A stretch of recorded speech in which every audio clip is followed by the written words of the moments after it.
Shadaqallahul azim. Wassalamualaikum warahmatullahi wabarakatuh. Waalaikumsalam warahmatullahi wabarakatuh. Shadaqallahul azim. Semoga baik yang membaca maupun yang mendengarkan mendapatkan pahala yang berlipat ganda dari Allah Subhanahu wa taala.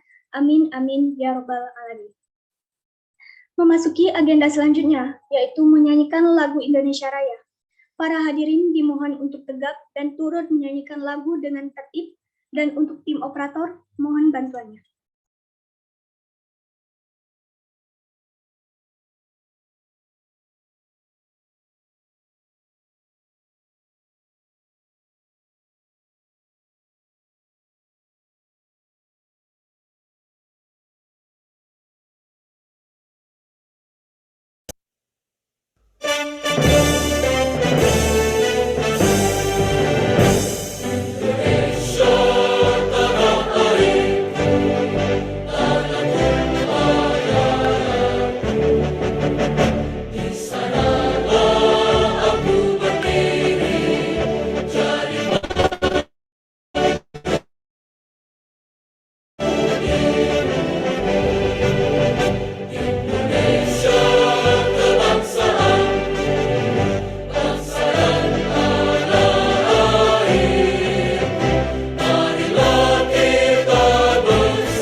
Baik, acara selanjutnya adalah penyampaian kata sambutan dari Ketua Pelaksana webinar pada hari ini, yaitu dari Saudari Ririn Septiani.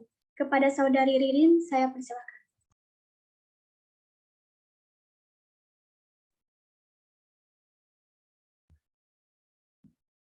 Assalamualaikum warahmatullahi wabarakatuh. Alhamdulillah, puji syukur patut kita haturkan kepada Allah Subhanahu wa Ta'ala karena hendaknya lah acara webinar pendidikan ini bisa terlaksana dengan lancar.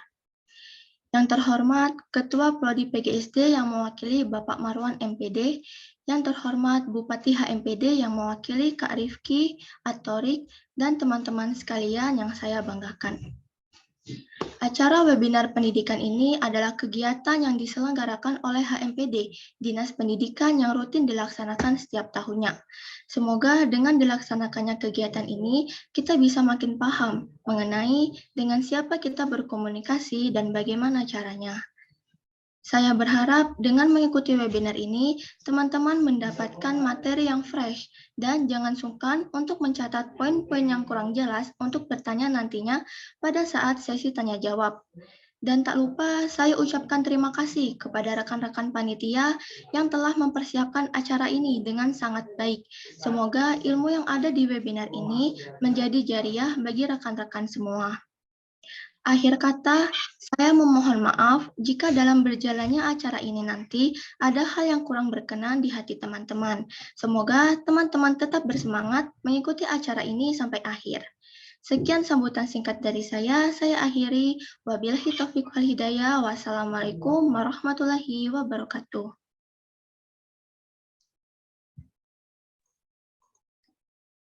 Terima kasih kepada Saudari Ririn yang telah memberikan kata sambutannya tadi. Selanjutnya adalah penyampaian kata sambutan dari Bupati HMPD Unsri, yaitu Saudara Febrian Syahan Armanda, yang pada kesempatan kali ini akan diwakilkan oleh Saudara Rifki atau Rif. Kepada saudara Rifki, saya persilahkan. Baiklah, Assalamualaikum warahmatullahi wabarakatuh. Selamat siang dan salam sejahtera untuk kita semua. Alhamdulillah, Maju lagi, dah dia nih. Wow, Rifki makin banyak. Marilah kita panjatkan syukur kepada Tuhan Yang Maha Esa, karena atas nikmat dan karunia-Nya lah kita diberi kesempatan untuk mengikuti webinar kali ini. Yang terhormat, Ketua Prodi FKIP PGSD atau yang mewakili, yaitu Bapak Marwan Pulungan. Yang terhormat, yang kami hormati, Kak Rian Altobeli sebagai pembicara kita pada siang hari ini, serta seluruh peserta webinar yang saya banggakan. Pertama-tama, saya mengucapkan terima kasih pada seluruh panitia yang telah bekerja keras demi terlaksananya acara kita pada siang hari ini. Dalam kesempatan kali ini akan dibahas mengenai keterampilan public speaking sebagai salah satu soft skill yang penting untuk dikuasai, termasuk bagi seorang pengajar agar penyampaian informasi dan materi belajar dapat dilaksanakan secara optimal dengan adanya komunikasi yang efektif dan efisien.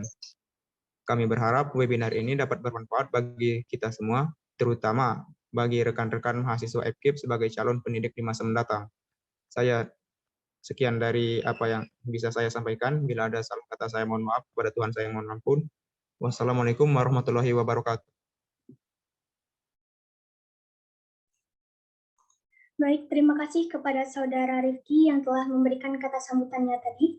Selanjutnya yaitu kata sambutan Ketua Prodi PGSD Unsri, yaitu Ibu Dr. Siti Dewi Maharani MPD, yang pada kesempatan kali ini akan diwakilkan oleh Bapak Dr. Andes Marwan Pulungan MPD, sekaligus membuka secara resmi acara kita pada siang hari ini, yakni waktu HMPD bagian webinar yang bertemakan Public Speaking for Teachers, Make Communication Effective for Students.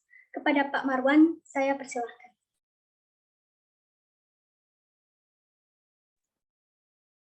Assalamualaikum warahmatullahi wabarakatuh.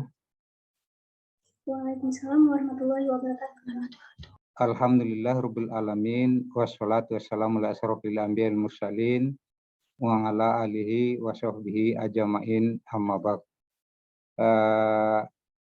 Sebelum saya melanjutkan apa yang diminta, jadi untuk kalian ketahui sejak tanggal 1 Juli 2022 sampai 15 Agustus 2022 saya mendapat surat tugas dari dekan untuk melaksanakan tugas mengganti Ibu Siti Dewi Maharani yang melaksanakan ibadah haji.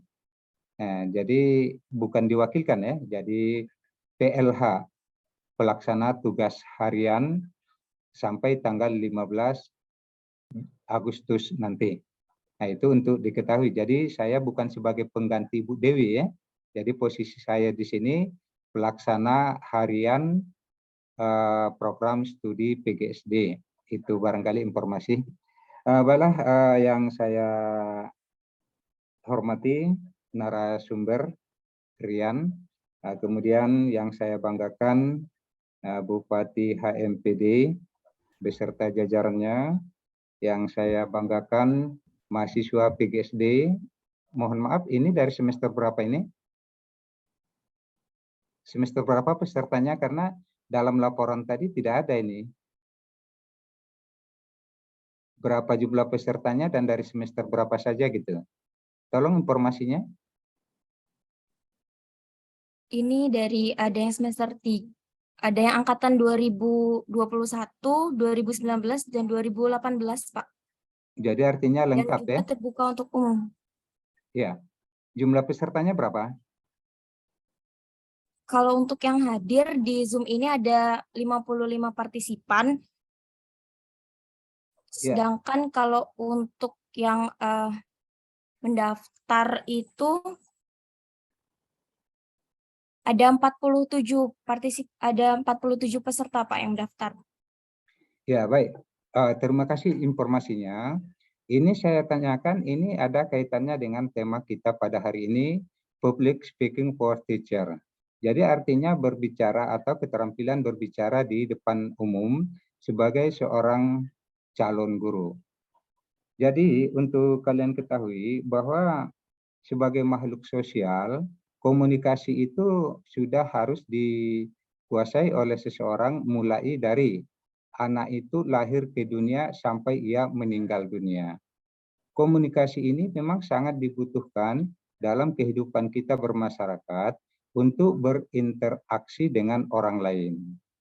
Komunikasi yang kita gunakan terhadap orang lain, ada kalanya apa yang kita inginkan itu tidak persis sama dengan apa yang kita kehendaki. Sehingga reaksi yang kita harapkan pun akan berbeda. Nah, saya berbangga kepada kalian dari HMPD bisa mengangkat tema ini. Sehingga nanti kalian sebagai mahasiswa maupun nanti menjadi guru akan bisa menyampaikan ide atau pendapat kepada murid-murid kalian. Nah, sebagai seorang mahasiswa, calon guru, tentu ini harus dikuasai. Karena apabila tidak dikuasai, bisa saja keinginan kita itu tidak sesuai dengan apa yang diharapkan. Saya ambil contoh yang sederhana. Misalnya, ini untuk mahasiswa semester 7. Meminta saya menjadi validator instrumen penelitiannya. Ini komunikasi, coba bayangkan. Komunikasi tertulis. Perkenalkan, nama saya, misalnya Amalia Rahma, sedang menyusun skripsi. Saya meminta kepada Bapak untuk menjadi validator instrumen saya. Apakah Bapak bersedia? Terima kasih saya ucapkan. Kalau saya artinya menjawab, tidak, berarti keinginan Amalia Rahma itu berarti tidak tercapai.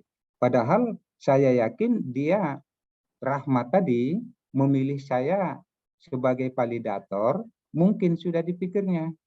Sudah dipikirkan, sudah dipertimbangkan, mungkin cari informasi dengan teman-temannya, bahwa kalau dengan Pak Marwan Pulungan begini. Jadi dengan rekomendasi dari teman, sehingga saya dipilih menjadi validator. Ternyata karena komunikasinya tadi, nah coba, karena pertanyaannya, apakah Bapak bersedia? Kalau saya jawab iya, mungkin berarti sesuai dengan keinginannya. Tetapi kalau saya jawab tidak, berarti keinginan Amalia tadi tidak nyampai.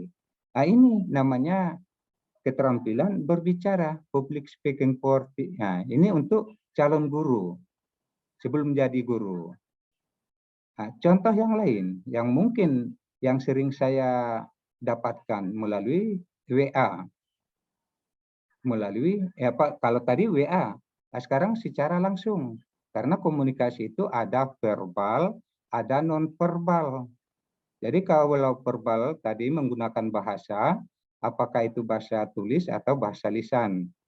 Ada non-verbal yang menggunakan lambang-lambang atau simbol. Nah, yang ini kalau tadi melalui WA, yang saya ambilkan contoh ini yang secara langsung.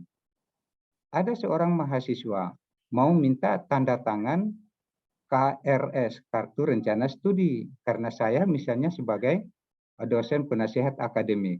Lalu ditanya, selamat siang Pak, Assalamualaikum. Saya Ririn Septiani nih Pak. Ada Pak Ririn, Bapak sekarang di mana? Bapak sekarang di mana? Kalau saya sedang di pasar, kalau saya jawab saya sedang di pasar, ada apa? Apa memang urusan kalian? Saya di mana? Ini komunikasi loh. Komunikasi ini yang pentingnya. Nah, nanti barangkali saya yakin narasumbernya akan menyampaikan itu. Apa perlunya kalian mengetahui keberadaan saya sebagai dosen penasihat akademik? Saya mau di pasar, mau di sawah, itu kan urusan saya. Kalian itu maunya apa? Minta tanda tangan kan? Jadi seharusnya itu tanda tangannya yang jadi persoalannya. Pokok persoalan itu tanda tangannya. Bukan saya di mana. Nah, misalnya kalau seperti itu bisa saja. Pak, saya Ririn Septiani meminta tanda tangan dengan Bapak. Kapan dan di mana saya bisa menemui Bapak? Nah, baru kalau kalian bertanya, Bapak sekarang di mana? Saya di pasar, ada apa? Saya mau minta tanda tangan Bapak, saya tunggu di kampus. Nah, kalau seperti itu kan namanya sudah ngancam itu. Nah, jadi maksud saya berbangga sekali dan setelah saya membaca proposal tempoh hari, ini cukup menarik apa tema yang kalian sajikan pada kesempatan ini. Jadi saya selaku PLH, pelaksana tugas dari program studi, mengucapkan terima kasih kepada panitia dan termasuk para peserta yang mengikuti kegiatan webinar pada hari ini. Mudah-mudahan komunikasi yang digunakan sesudah kegiatan webinar ini akan lebih baik, sehingga kita bisa menggunakan etika komunikasi. Mudah-mudahan nanti dari narasumber kita akan mendapatkan bagaimana kita berkomunikasi. Saya tambahkan sedikit, di dalam kegiatan berkomunikasi, menurut teori ada beberapa hal yang perlu diperhatikan. Yang pertama, siapa yang berbicara? Jadi pada saat ini saya yang berbicara. Siapa yang berbicara? Dengan siapa? Artinya lawan bicaranya siapa? Jadi pada saat ini saya sebagai dosen, ketua program studi, dengan siapa? Mahasiswa peserta webinar. Nah, kemudian dalam situasi apa? Ini situasi resmi. Lalu nanti melalui media apa? Media. Jadi media itu maksudnya dengan cara apa? Nah, kita pada saat ini dengan daring. Berbeda kalau tatap muka. Jadi hal-hal itu harus diketahui oleh seorang pembicara. Sehingga dia nanti bisa memilih kosakata yang digunakan, bisa memilih menempatkan posisinya sebagai apa. Nah, jadi dengan kegiatan webinar ini, harapan saya semoga kegiatan berkomunikasi sebagai calon guru, apalagi sesudah calon jadi guru nanti akan lebih baik lagi. Apa yang ada di otak kita maunya sampai kepada anak didik kita. Itulah yang dinamakan dengan kalimat efektif. Nah, kalau artinya yang kita inginkan tidak sampai persis dengan yang diharapkan, itu namanya kalimat tidak efektif. Jadi mudah-mudahan dengan kegiatan webinar kita pada hari ini, komunikasi kalian sebagai mahasiswa dan calon guru nanti diharapkan akan lebih efektif lagi. Nah, dengan sama-sama kita mengucapkan basmalah, kegiatan webinar ini kita buka bersama-sama dengan melafazkan Bismillahirrahmanirrahim. Demikianlah sambutan dari saya sebagai petugas harian program studi pendidikan guru sekolah dasar, dan selamat berwebinar. Terima kasih atas segala perhatiannya. Mohon maaf segala kekurangan. Wabillahi taufiq wal hidayah. Wassalamualaikum warahmatullahi wabarakatuh. Waalaikumsalam warahmatullahi wabarakatuh. Terima kasih kepada Pak Marwan yang telah memberikan kata sambutannya tadi. Demikianlah kata sambutan yang telah disampaikan, menandakan telah dibukanya secara resmi acara kita pada hari ini. Semoga acara yang kita selenggarakan ini dapat berjalan dengan lancar. Amin, amin, ya Rabbal Alamin.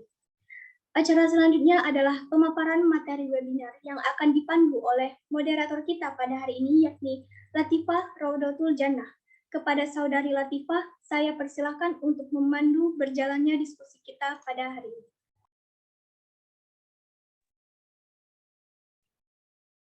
Baik, terima kasih kepada MC yang telah mempersilahkan saya untuk memandu kegiatan webinar kita selanjutnya pada hari ini. Sebelumnya, saya ingatkan kembali untuk seluruh partisipan agar dapat menyalakan kamera dan juga menonaktifkan mikrofon selama kegiatan kita berlangsung. Baik, tak kenal maka tak sayang maka tak cinta, makanya nih kita harus kenalan. Perkenalkan, saya Latifah dari Dinas PSDM, Prodi PGSD Angkatan 2021. Saya di sini sebagai moderator dan akan memandu jalannya sesi sesi dari webinar kita mengenai materi hari ini. Para partisipan yang saya banggakan, pada agenda webinar kita kali ini sangat menarik. Mengapa demikian? Karena kita mengusung tema yang sangat berkesinambungan dengan prodi kita, yaitu mengenai guru ya. Nah, kita mengusung tema Public Speaking for Teachers, Make Communication Effective for Students. Sebagaimana yang kita ketahui, bahwasannya keterampilan public speaking atau yang lebih sering dikenal dengan berbicara di depan umum merupakan salah satu soft skill penting yang harus dimiliki oleh setiap orang, terutama seorang guru.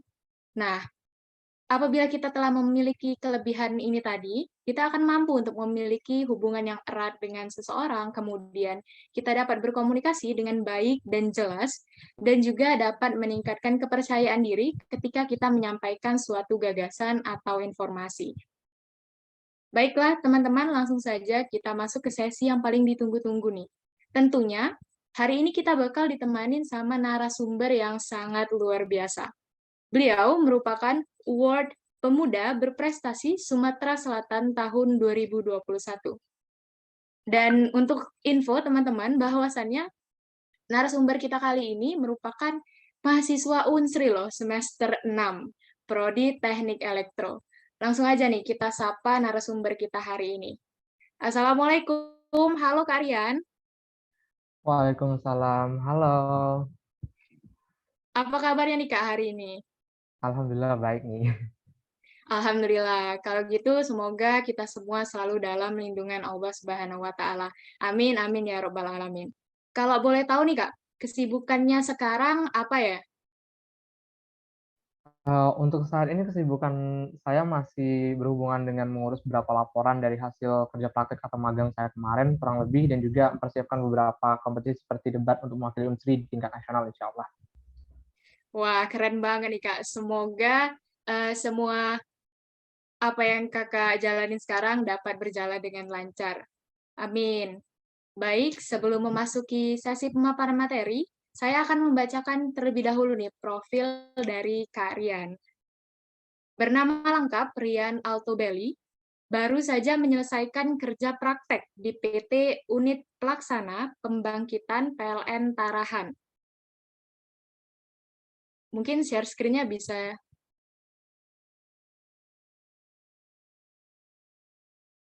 Kita tunggu share screen-nya dulu, teman-teman. Baik, udah muncul nih.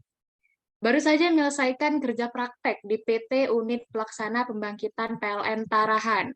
Riwayat organisasi, 1 Komunitas Sains Teknik sebagai Director of Research and Enterprise November 2021 sampai dengan sekarang.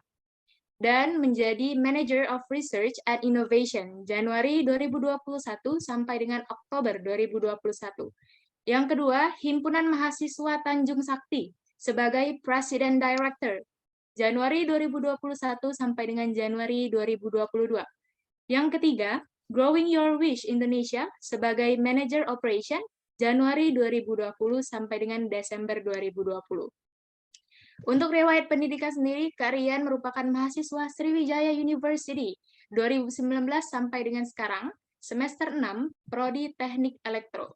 Kemudian, Indosat Uridu, April sampai dengan Mei 2020, Basic Developer, Front-End Web Developer. Untuk keterampilan atau skill, tentunya Kak Rian mempunyai segudang skill ya, teman-teman, yaitu mengoperasikan meteran listrik, analisis data kelistrikan, perhitungan dan pemrosesan data, kerja tim manajemen, pemikiran analitis, berbicara di depan umum nih, ini yang sesuai sama tema kita nih. Kemampuan berbahasa Inggris juga nih, perencanaan strategis, Microsoft Office, dan juga negosiasi. Untuk prestasi, Kak Rian juga memiliki segudang prestasi. Yang pertama ada World Young Inventors Exhibition Mei 2022, International Level Gold Medal. Asian Innovative Science, Environmental and Entrepreneur Fair Maret 2021, International Level Gold Medal Best Innovation and HPAI Special Award. Gebiar Elektro Sriwijaya 2021, November 2021, National Level, Second Place in the National Scientific Writing Competition. Jambi Sumatera Accounting Competition, November 2021, National Level, second place in the National Debate Competition. Cogito National Competition, Oktober 2021, National Level, first place in the National Debate Competition. Dinas Pemuda dan Olahraga Sumatera Selatan, Oktober 2021, Province Level, Award Pemuda Berprestasi Sumatera Selatan 2021.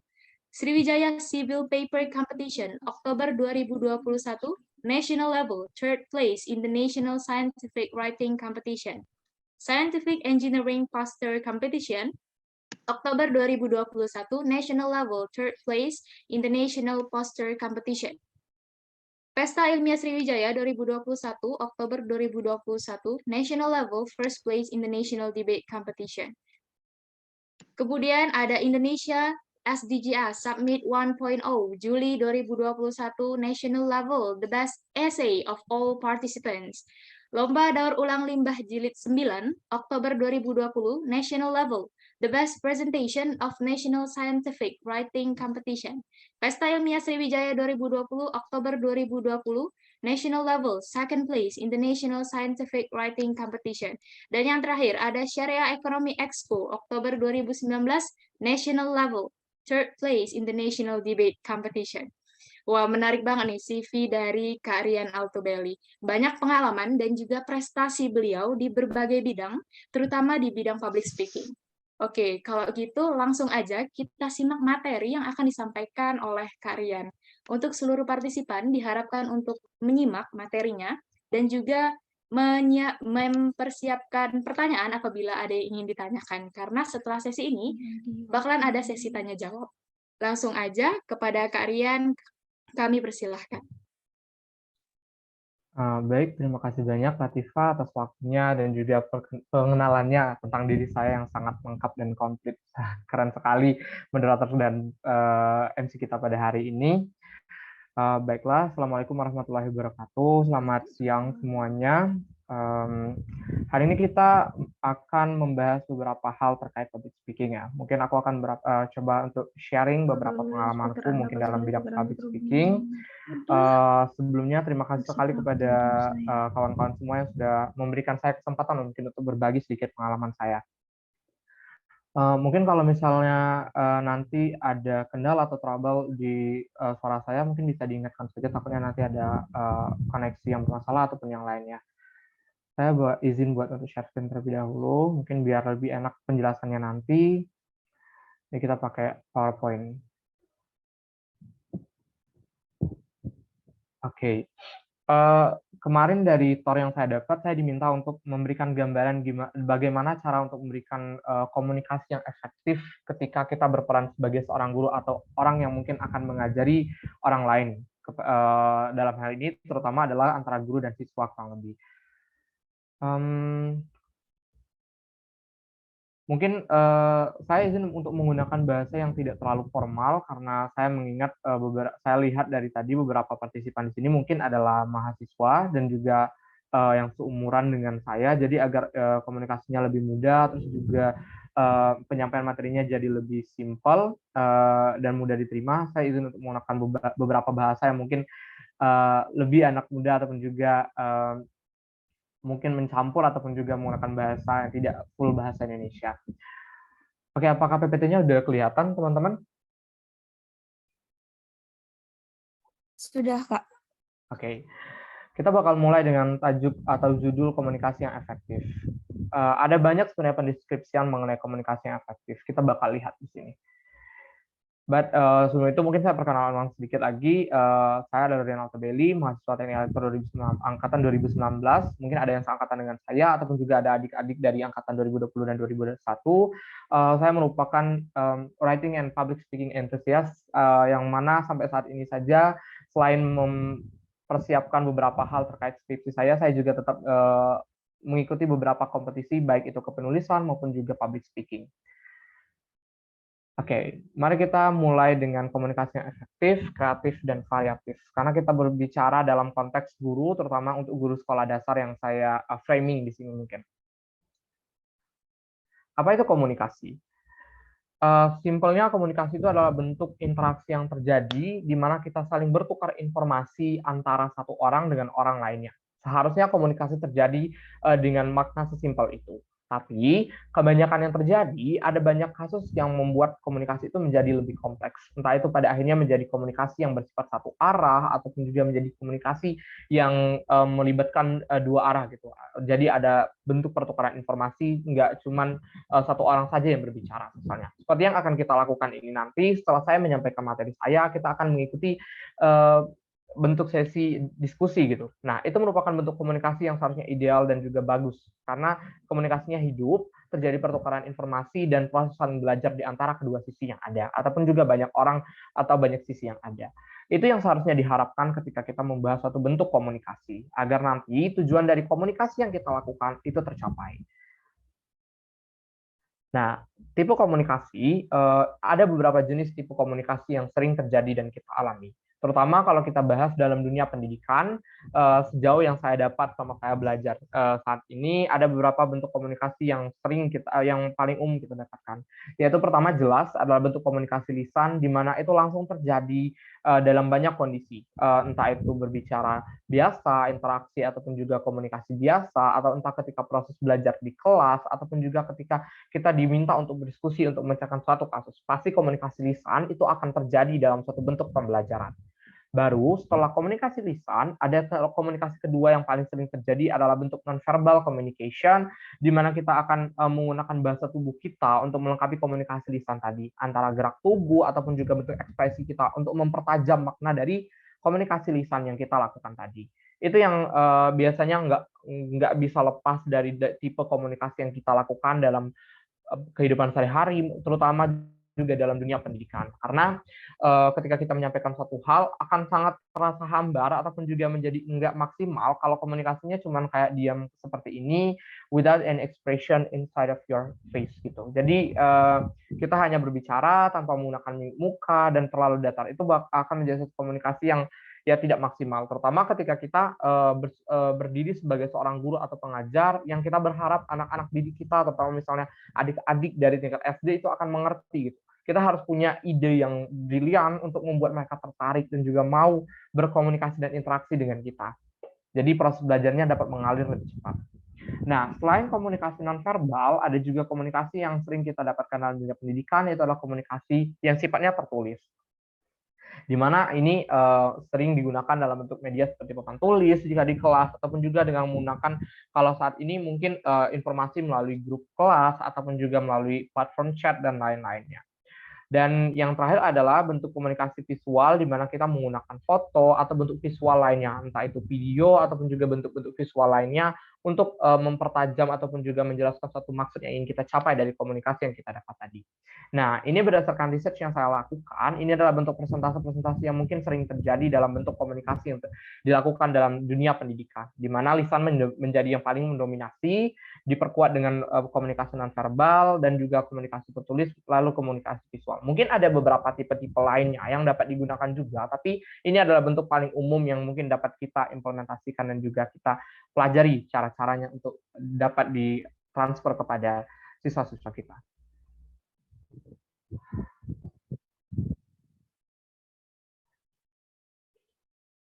Oke, materi selanjutnya adalah mengenai bagaimana komunikasi yang efektif.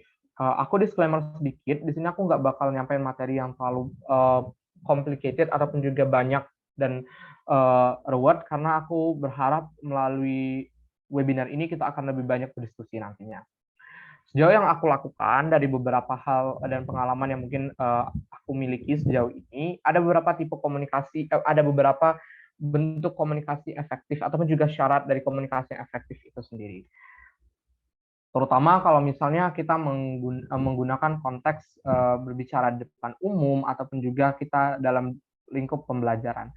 Di mana bentuk syarat komunikasi efektif yang paling pertama itu adalah komunikasi itu harus bersifat tepat terlebih dahulu. Tepat dalam artian bagaimana? seperti yang telah dijelaskan oleh Bapak Marwan tadi sebelumnya, bahwa kita harus tahu bagaimana cara kita untuk berkomunikasi ketika kita menghadapi seorang dosen, ketika kita menghadapi teman sebaya kita, ataupun juga ketika kita akan berkomunikasi dengan orang yang mungkin umurnya di bawah kita. Kita tidak bisa menembak rata semua tipe jenjang komunikasi ini, karena itu akan memberikan satu hal ataupun juga pada akhirnya pendefinisian yang berbeda dari setiap jenjangnya itu. Bagaimana itu terjadi? Tadi kan udah dijelaskan oleh Bapak Marwan kalau ketika misalnya kamu bertanya dengan cara yang sopan kepada dosen kamu, itu pasti akan dibalas dengan cara yang sopan umumnya. Nah, tapi ketika kita bertanya dengan tanpa adanya basa-basi dan tiba-tiba langsung nembak ke pertanyaan inti kayak dan itu juga bersifat private, di mana ketika kamu menanyakan di mana posisi dan lokasi itu salah satu hal yang cukup private, dan itu nggak boleh seharusnya kita tanyakan secara langsung kepada dosen ataupun juga orang-orang yang harusnya lebih kita hormati. Itu yang tidak boleh terjadi dalam bentuk komunikasi yang ada. Nah, kalau kita bahas dalam dunia pendidikan, terutama guru SD misalnya, komunikasi yang tepat itu bagaimana sih? Seharusnya kita sebagai guru dalam konteks ini adalah orang yang memiliki pemikiran yang lebih dewasa, bukan? Kita yang lebih mengerti, kita yang memiliki pemikiran yang jauh lebih panjang dari anak-anak didik kita. Jadi, jangan pernah memasang mindset bahwasanya mereka harus mengikuti tipe pembelajaran yang kamu berikan. Tapi coba juga untuk melihat bagaimana apakah tipe pembelajaran yang telah saya lakukan ataupun juga tipe penyampaian ini sudah tepat atau belum. Karena ketika misalnya kamu berhasil match itu dalam dunia pendidikan ataupun juga ketika kamu mengajar di kelas, itu jelas akan sangat impactful karena pada akhirnya siswa-siswa kamu pasti akan terbantu untuk memahami berbagai materi yang kamu berikan.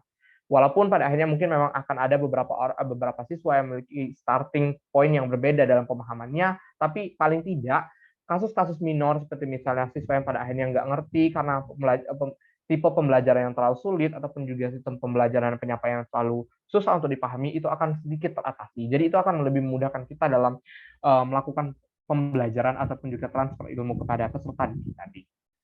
Nah, yang selanjutnya apa? Setelah dikatakan efektif itu harus tepat, kita juga harus memastikan bahwasanya ketepatan itu juga harus menarik.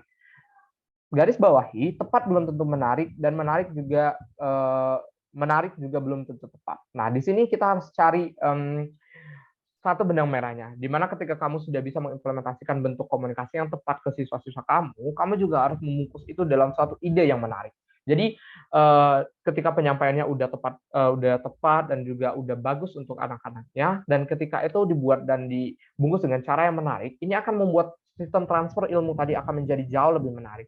Enggak sayang sekali ketika misalnya kita udah ngerti siswa kita butuhnya ini dengan cara seperti ini, tapi sistemnya juga pada akhirnya monoton. Ya mungkin pada tahap pertama itu akan menjadi suatu hal yang punya efek yang bagus gitu. Tapi ketika sadarilah kalau kita berhadapan dengan siswa-siswa SD, mungkin anak-anak kecil yang umurnya di bawah 12 tahun, itu kita harus memiliki tipe-tipe yang variatif dalam menyampaikan hal. Nah, ketika satu hal itu sudah dicoba, maka jangan stuck dengan satu hal itu saja. Karena kita harus juga bersifat kreatif untuk memastikan bahwasanya ketika misalnya tipe pembelajaran ini ataupun juga tipe komunikasi ini udah nggak menjadi satu hal yang mereka senangi, kita sudah bisa move dengan tipe komunikasi yang lain untuk membackup penyampaian kita tadi, sehingga proses transfer ilmu yang terjadi tadi tidak terhambat karena adanya stuck, ya entah karena bosan yang muncul tadi ataupun juga karena ritme pengulangan yang terlalu sering tadi. Selanjutnya, setelah ini dikatakan menarik, ini juga harus dapat memiliki sistem yang simple atau mudah gitu. Karena kita berbicara dalam konteks anak-anak, bukan, kita nggak bisa mengeneralisasi mereka untuk menjadi orang yang mungkin ketika kamu menggunakan bahasa yang terlalu tinggi itu akan paham. Saya rasa semua kawan-kawan di sini mungkin sudah mengerti tentang hal ini, tapi mungkin saya akan menekankan lagi karena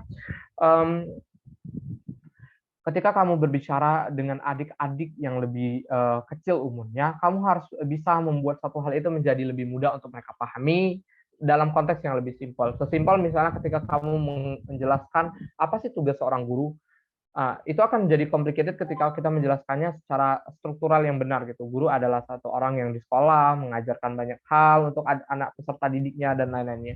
Tapi akan berbeda ceritanya ketika misalnya adik kita yang masih SD kelas 1, ketika dia bertanya misalnya, siapakah itu guru? Guru adalah orang yang akan mengajari kamu. Itu akan menjadi lebih simpel, bukan? Kita tidak perlu menanamkan satu hal yang struktural terlalu cepat, tapi mungkin bisa perlahan, jadi simpelnya dapat, sistemnya tepat, dan juga pada akhirnya itu akan lebih mudah untuk mereka terima. Karena perlahan-lahan itu pasti akan membuat mereka mengerti juga. Kita harus tahu ritmenya dan juga bagaimana cara membuat itu menjadi tepat. Terus yang terakhir adalah ketika kita membahas komunikasi yang efektif itu adalah bagaimana komunikasi yang efektif jelas harus mencapai target dari pembicaraan. Nah, target dari pembicaraan ini disadari oleh kita sebagai orang yang terlibat dalam bentuk pembicaraan tersebut. Misalnya sebagai saya saat ini, saya berharap setelah adanya webinar ini, kawan-kawan mungkin akan lebih mengerti bagaimana untuk membuat satu bentuk komunikasi yang jauh lebih efektif dan maksimal ketika disampaikan. Nah, itu yang ingin saya capai. Ketika misalnya di akhir nanti saya coba audit dan orang-orang mungkin sudah lumayan mengerti, itu berarti pencapaian dalam target pembicaraan saya tadi sudah tercapai. Tapi jika belum, berarti masih ada beberapa hal yang mungkin miss ataupun juga belum saya lakukan. Sehingga kita harus melakukan evaluasi dan mengulang lagi apakah step 1, 2, dan 3 ini tadi udah benar atau belum, gitu, atau sudah terpenuhi belum syarat-syarat itu tadi. Mungkin itu 4 hal yang menjadi standar dari komunikasi yang efektif yang paling umum yang ada ya. Bisa dijadikan catatan untuk kita bersama-sama ketika kita melakukan bentuk pembicaraan. Tidak hanya kepada siswa-siswa SD, tapi juga dalam kehidupan sehari-hari, kamu harus tahu kamu berbicara dengan siapa, kamu harus menggunakan cara yang bagaimana, dan kamu harus bisa mengimplementasikan itu dengan baik dan benar. Biasanya ini berkaitan dengan bagaimana kita mengimplementasikannya. Semakin sering kita berusaha untuk mengimplementasikan ini, semakin terbiasa kita. Begitu juga saya dalam dunia debat misalnya. Saya tidak bisa menggunakan bahasa yang mungkin terlalu kasar ketika misalnya berdebat. Saya harus memilih beberapa kata yang mungkin akan menjadi lebih simpel dan lebih mudah untuk dipahami. Terus juga kata-kata tersebut haruslah kata-kata yang mungkin lebih berbobot, ataupun juga diksinya harus juga lebih tepat untuk pada akhirnya menaikkan bobot pembicaraan tadi. Itu yang diinginkan ketika misalnya kita berdebat. Itulah yang coba saya lakukan ketika saya berdebat, dan saya memisahkan itu dengan ketika saya berbicara dengan teman-teman saya, ataupun juga ketika saya harus menyampaikan satu bentuk komunikasi. Saya nggak mungkin gunakan kata enggak atau kata-kata yang mungkin sifatnya bukan terlalu baku gitu. Karena debat harus dilakukan dengan cara yang struktural dan baik kan. Nah, kita masuk ke materi yang menjadi materi utamanya, yaitu komunikasi yang efektif bagi seorang guru.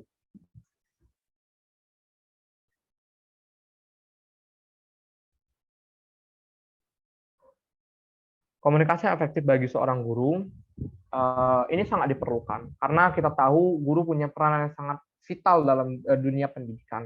Tanpa adanya guru, nggak akan ada orang yang menjadi seorang engineer, ataupun juga nggak bakal ada orang yang bisa jadi pemimpin, dan juga nggak akan ada orang yang bisa ngerti banyak hal lain misalnya dalam hidupnya.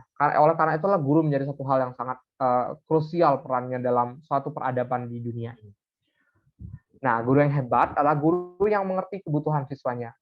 Kita dapat klasifikasikan guru, mungkin ada guru yang pintar, yang sangat pintar, dan juga guru yang sangat mungkin biasa saja dalam knowledge base yang mereka miliki. Tapi ketika misalnya guru yang pintar ini tadi belum menerapkan sistem pembelajaran yang stuck pada satu posisi tertentu, itu akan berbeda kasusnya ketika guru yang knowledge base-nya tadi di bawah guru yang pintar ini, yang sangat pintar ini, ketika dia menyampaikannya kepada siswanya. Karena kita berbicara tentang transfer ilmu. Ini nggak cuma berbicara tentang kamu menyampaikan satu materi, tapi ini berbicara mengenai bagaimana ketika kamu menyampaikan materi itu masuk dan juga dapat diterima oleh siswa kamu. Nah, ini yang seharusnya kita pahami bersama-sama ketika kita membahas fungsi kita di suatu tataran pendidikan. Karena kita sebagai guru harus tahu kebutuhan siswa kita apa, dan bagaimana kita harus menyesuaikannya dengan kebutuhan itu. Nah, ada 5 kunci komunikasi kepada siswa. Ini saya dapat dari beberapa sumber yang juga saya research, di mana berdasarkan beberapa bentuk pembelajaran yang ada, baik itu offline maupun online. 5 hal ini yang menjadi hal yang sangat krusial untuk menjadi modal dasar dalam pembahasan di dunia pendidikan, ataupun juga ketika kita berbicara kepada adik-adik kita. 1, yaitu adalah respect. Respect itu bagaimana? Kita harus bisa menghargai siswa yang ada. Dalam konteks seperti ini, ketika kita berbicara ataupun juga kita mengajari mereka, ketika mereka memiliki saran, usulan, ataupun juga bentuk-bentuk penyampaian yang mereka lakukan, usahakan untuk menghargai apapun yang mereka lakukan. Jadi, ketika kita mencoba untuk menegur mereka ataupun juga melakukan bentuk peringatan, usahakan juga untuk menegur dengan cara yang baik, tidak dengan membentak secara langsung ketika misalnya itu bentuk kesalahan yang masih bisa ditoleransi, karena kita tahu kita tidak bisa mengeneralisasi anak-anak di zaman sekarang dan anak-anak pada fase sebelumnya gitu, pada zaman yang sebelum kita mungkin. Karena anak-anak yang sebelumnya pada zaman lalu mungkin lebih terbiasa untuk dibentak dan tidak apa-apa. Tapi untuk anak-anak zaman sekarang itu nggak bisa secara gamblang kita langsung bentak ataupun juga memperingatkan mereka dengan cara yang keras. Karena ada konotasi seperti ini, hal negatif akan lebih mudah masuk kepada psikologi anak-anak. Ini banyak terjadi dalam dunia pendidikan dan juga berdasarkan beberapa psikologi pembelajaran psikologis yang ada, hal negatif akan lebih mudah diterima ketika melakukan pembelajaran. Nah, bentuk penyampaian yang negatif juga akan lebih mudah diterima dan juga akan lebih mudah membekas, tapi pada akhirnya memberikan dampak negatif lanjutan. Contohnya seperti misalnya ketika kita ingin mengingatkan satu hal, yang kita maksudkan adalah satu hal yang positif, bukan, tapi kita melakukannya dengan cara yang negatif. Misalnya dengan marah-marah. Pada akhirnya apa? Apa yang kita maksudkan sebagai tujuan positif tadi, biasanya akan rusak dan pada akhirnya yang akan munculnya adalah balikannya, di mana tujuan negatif yang akan hal negatif yang akan muncul. Konotasinya seperti itu. Sesimpel ketika misalnya kita melarang anak-anak kita untuk anak-anak ataupun juga siswa-siswa SD untuk jangan melakukan satu hal.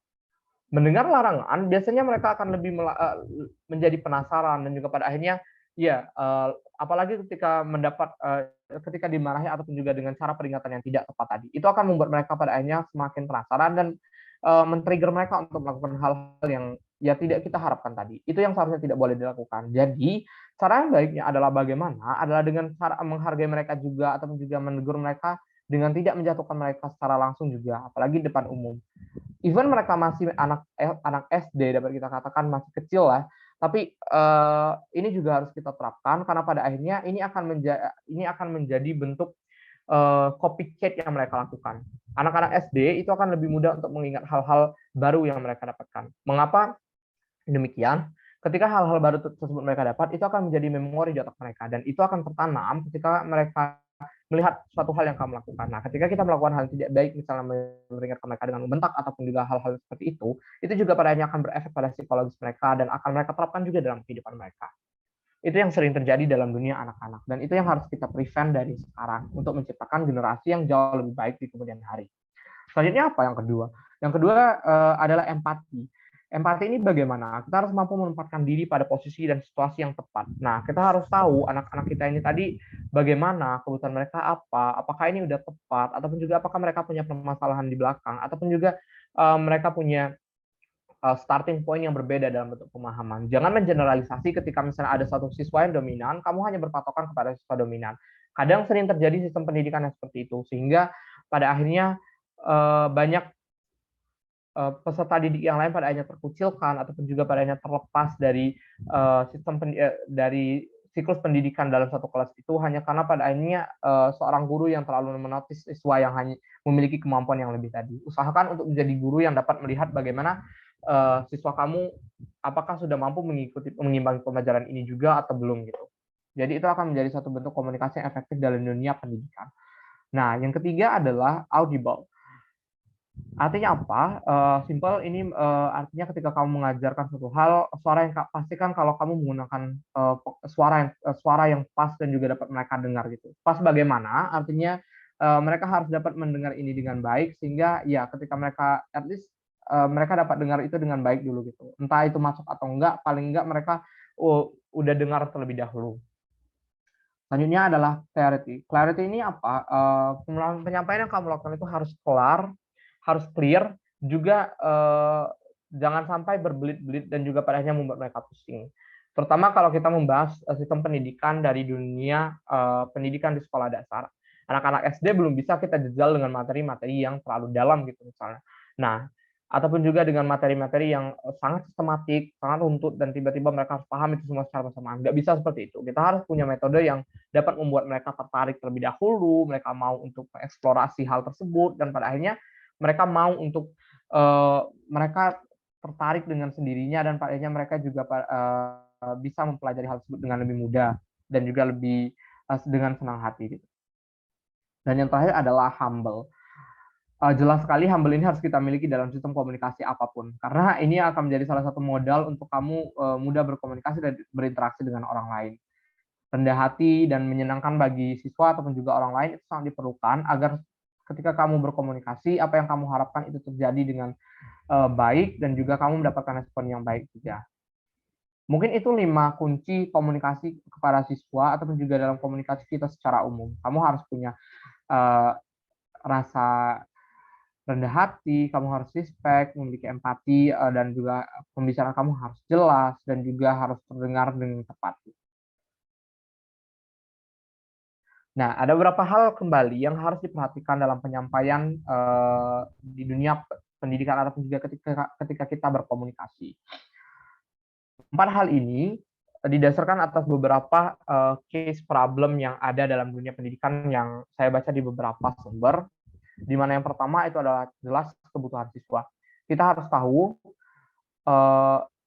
psikologi siswa itu bagaimana, nggak mesti yang harus dalam banget, tapi kita harus tahu misalnya entah anak itu hyperaktif, atau entah anak itu tipe yang sangat pendiam, atau anak itu yang mungkin hanya akan bergerak atau mungkin memberikan respon ketika ditanya. Itu adalah tipe-tipe yang berbeda, bukan? Dan kita tidak bisa mengeneralisasi mereka harus belajar dengan, ya, seperti yang saya harapkan seperti ini. Itu tidak bisa, karena kita harus mengerti bagaimana untuk mengikuti alur mereka. Mereka masih kecil dan juga masih perlu bimbingan yang ekstra. Jadi ketika kita melakukan hal tersebut, kita harus bisa juga mengimbangi cara mereka. Ini saya dasarkan juga atas pengalaman pribadi, di mana saya juga punya seorang keponakan, dua orang keponakan, di mana kakaknya adalah tipe yang hyperaktif dan adiknya adalah tipe yang pendiam. Nah, ketika misalnya ketemu, saya nggak pernah menyamakan tipe pendekatan ke mereka berdua ini tembak rata gitu. Karena yang satunya diajak ngomong, diajak berbicara atau berinteraksi, dia akan tetap bermain tapi tetap mendengarkan interaksi tersebut dan dia tetap nyambung. Ya udah, saya deal dengan hal itu ketika dia misalnya tidak langsung menotis pembicaraan saya, tapi ketika misalnya saya audit pembicaraan yang saya lakukan, dia tetap ngerti. Karena memang itulah tipe yang dia punya, hyperaktif, tetap bermain tapi mendengarkan orang lain berbicara. Nah, yang satunya adalah diam. Nah, yang pendiam, tipe pembicaraannya itu harus lebih soft. Kita harus bisa mendekati mereka dengan cara yang lebih simple, santai, membuat mereka nyaman terlebih dahulu, baru diajak berbicara. Nah, itu yang harus kita tahu. Jadi nggak boleh tembak kata, mentang-mentang kayak kita punya kuasa di kelas itu, kita yang menentukan segalanya. Nggak seperti itu, karena kita harus tahu bagaimana cara untuk menempatkan posisi tadi, kebutuhan siswa kita apa, tipe belajar mereka apa, gitu. Dan itu yang harus kita bisa lakukan. Kemudian, hal lain yang harus diperhatikan saat ini adalah variasi konten. Mengapa variasi konten? Kita tahu saat ini anak-anak SD itu sudah banyak sekali yang kecanduan dengan gadget atau menggunakan internet dan juga akses mereka tidak terbatas karena beberapa orang tua mungkin yang tidak membatasi hal tersebut. Nah, ketika kita mempelajari banyak hal, mencoba mengajari mereka banyak hal, maka kita juga harus mampu bersaing dengan apa yang membuat mereka addict tadi, apa yang membuat mereka kecanduan tadi. Nah, inilah variasi konten dengan tidak hanya mendasarkan pembelajaran yang sangat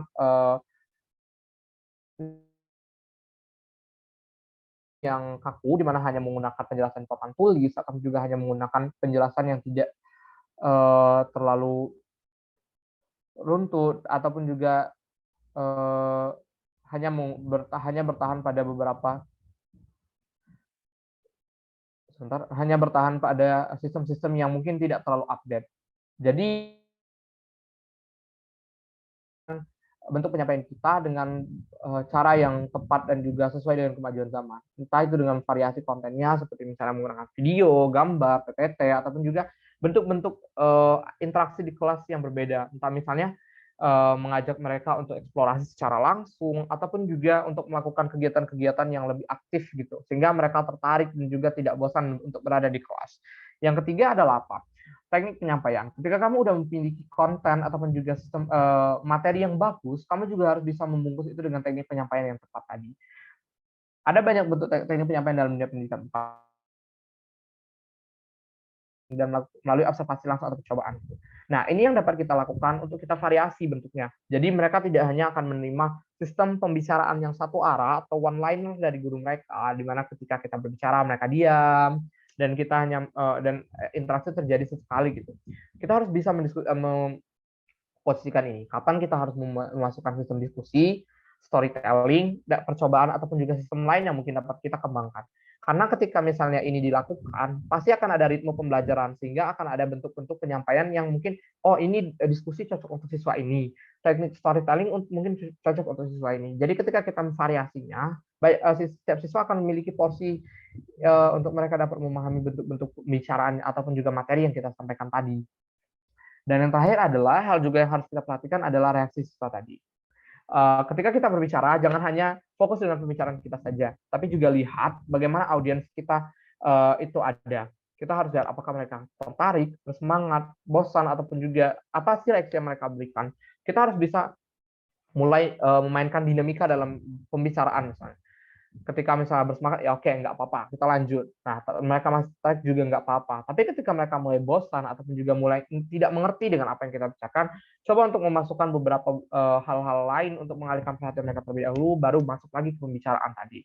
Karena itu akan membuat mereka lebih mudah untuk pada akhirnya menyesuaikan dengan diri dengan ritme penyampaian yang kita lakukan tadi, dan pada akhirnya tujuan dari pembelajaran yang kita miliki tadi itu akan lebih mudah untuk tercapai.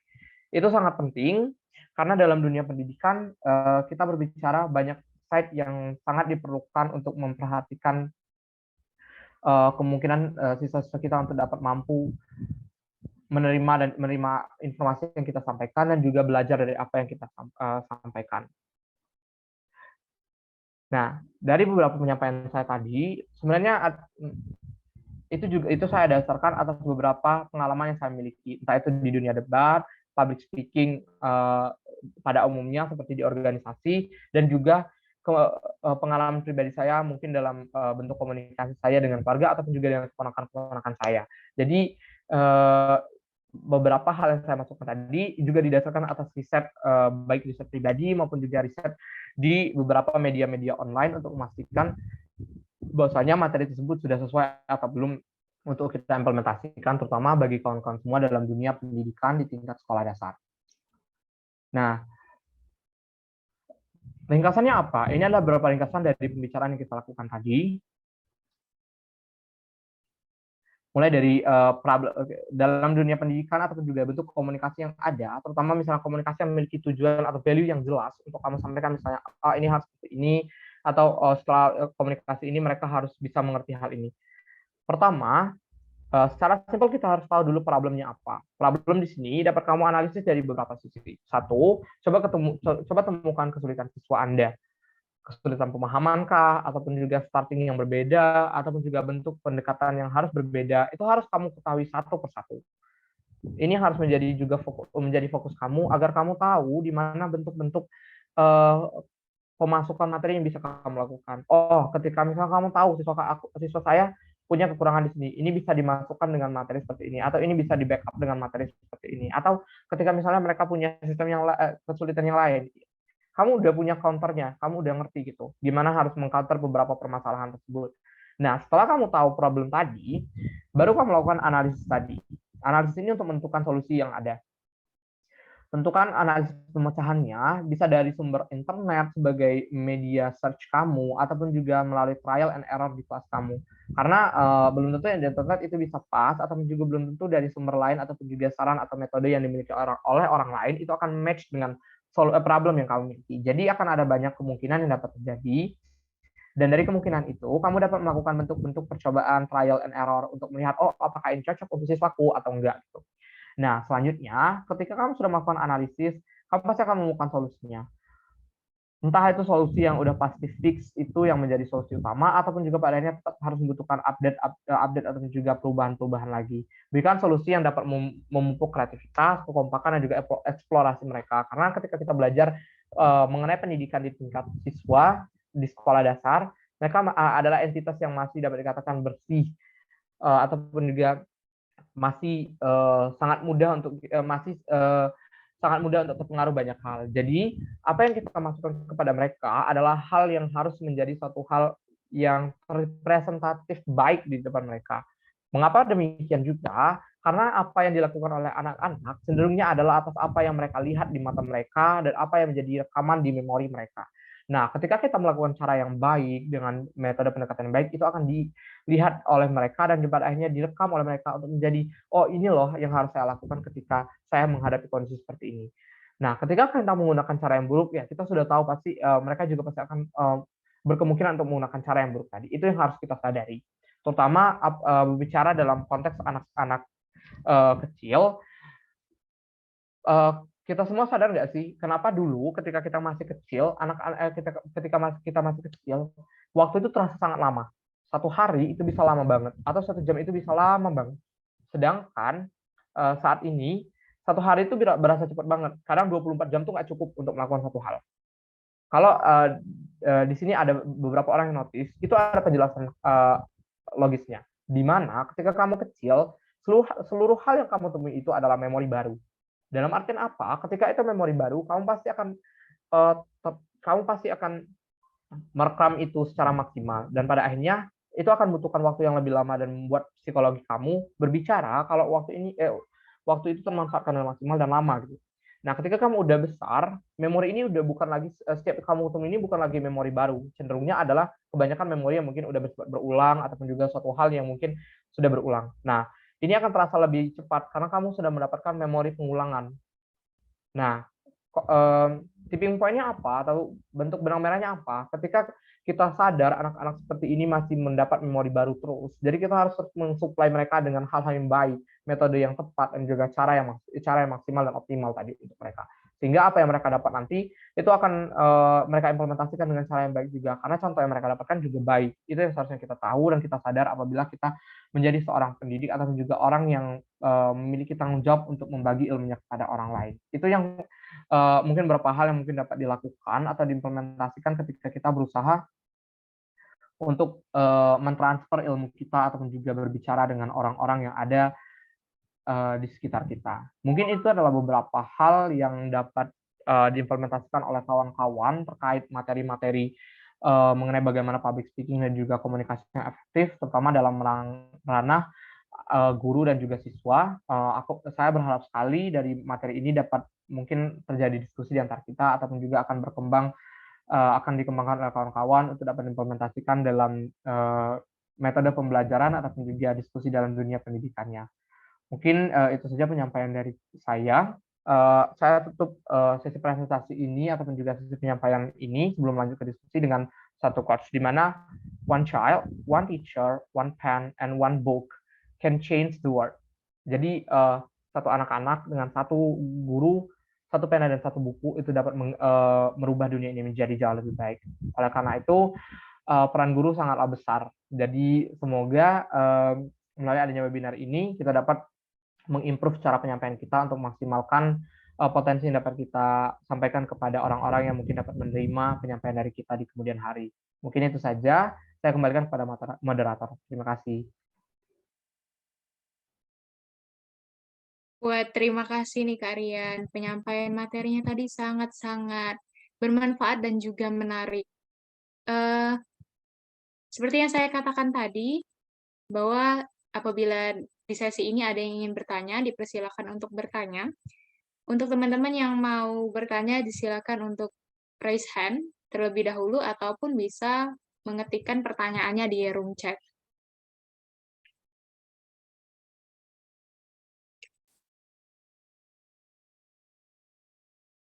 Baik, untuk teman-teman yang mau bertanya, dipersilahkan.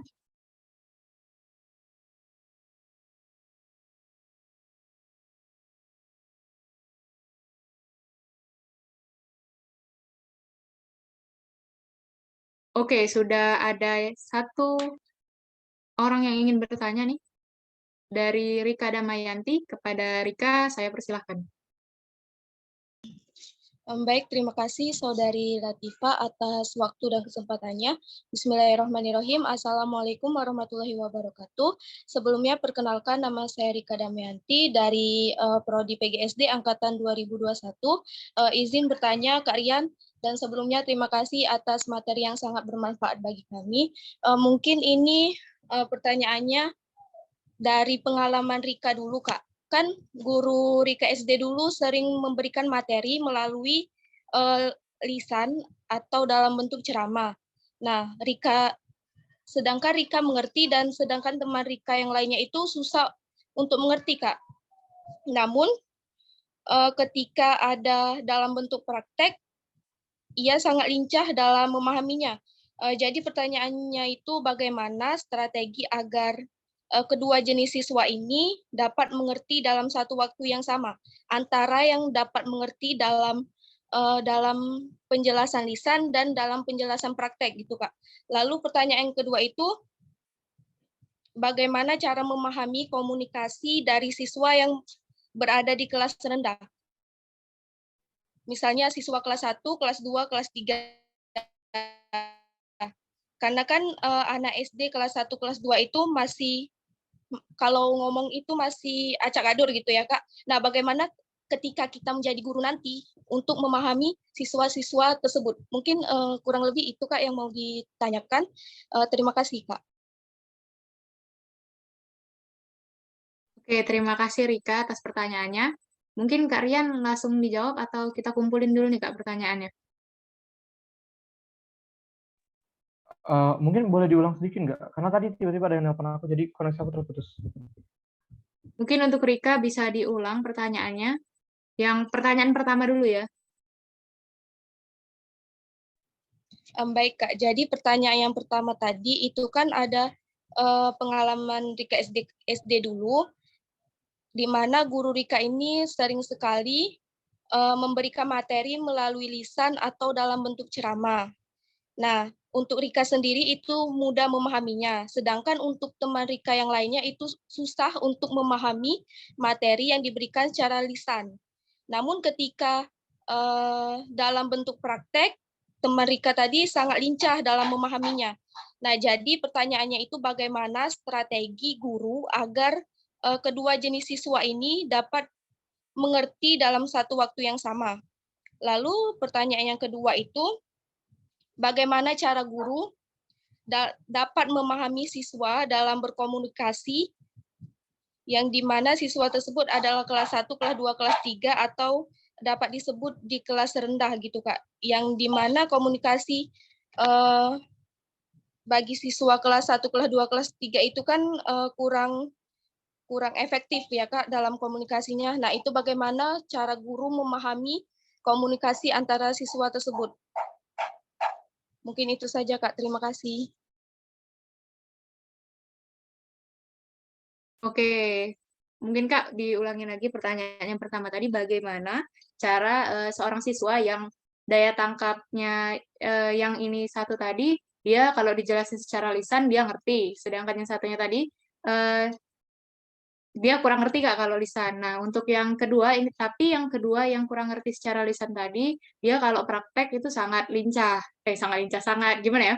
Sangat aktif lah ibaratnya. Dia itu lebih suka yang percobaan-percobaan gitu. Nah, pertanyaannya tadi bagaimana cara agar kedua murid ini tadi dapat mengerti dalam satu waktu? Kurang lebih seperti itu ya, Kak Rika, benar?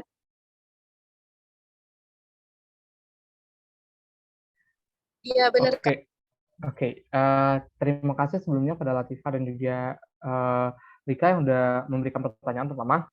Pertanyaannya menarik. Ini adalah salah satu bukan salah satu, tapi adalah beberapa case yang sangat sering terjadi dalam dunia pendidikan. Atau mungkin juga termasuk di aku, karena aku adalah tipe yang mudah untuk menerima penjelasan secara langsung, tapi ketika praktikum biasanya aku akan lebih butuh waktu untuk dapat memahami materi itu untuk dapat memahami materi tersebut. Nah, mungkin ada beberapa hal yang dapat kita lakukan untuk memaksimalkan ataupun juga mencari nih titik temunya untuk pembelajaran ini biar bisa pada akhirnya mereka bisa belajarnya tuh secara bersama-sama barengan ngerti semua pada akhirnya. Nah, cara pertama adalah dengan melakukan bentuk variatif seperti misalnya diskusi. Ini klise mungkin, tapi ketika misalnya kamu melempar bentuk praktikum, tapi juga diselingi dengan bentuk diskusi ataupun juga bentuk penambahan waktu untuk mereka membahas itu secara bersama-sama, biasanya proses transfer ilmu itu akan terjadi jauh lebih maksimal. Mengapa demikian? Karena gini, ketika kamu, misalnya kita melihat posisi siswa X yang lebih mudah memahami materi ketika dijelaskan secara langsung dibandingkan dengan praktikum. Nah, coba kalau ketika misalnya praktikum juga dilakukan, minta mereka untuk pada akhirnya berdiskusi mengenai bagaimana hal tersebut. Umumnya, pembicaraan yang terjadi dalam range umur yang dekat itu akan lebih mudah untuk dipahami, karena pembahasan mereka biasanya nggak jauh berbeda. Beda dengan kita ketika kita ngomong di posisi kita saat ini, dengan adik kita yang masih kecil ataupun juga masih berumur 7 atau 8 tahun. Karena range kita tadi udah lumayan jauh. Nah, itu akan beda bentuk pola pembicaraannya, bahasa yang digunakan. Sedangkan ketika mereka masih dalam range umur yang sama, ketika kita memberikan kesempatan mereka untuk diskusi, itu akan lebih mudah untuk mereka saling memahami.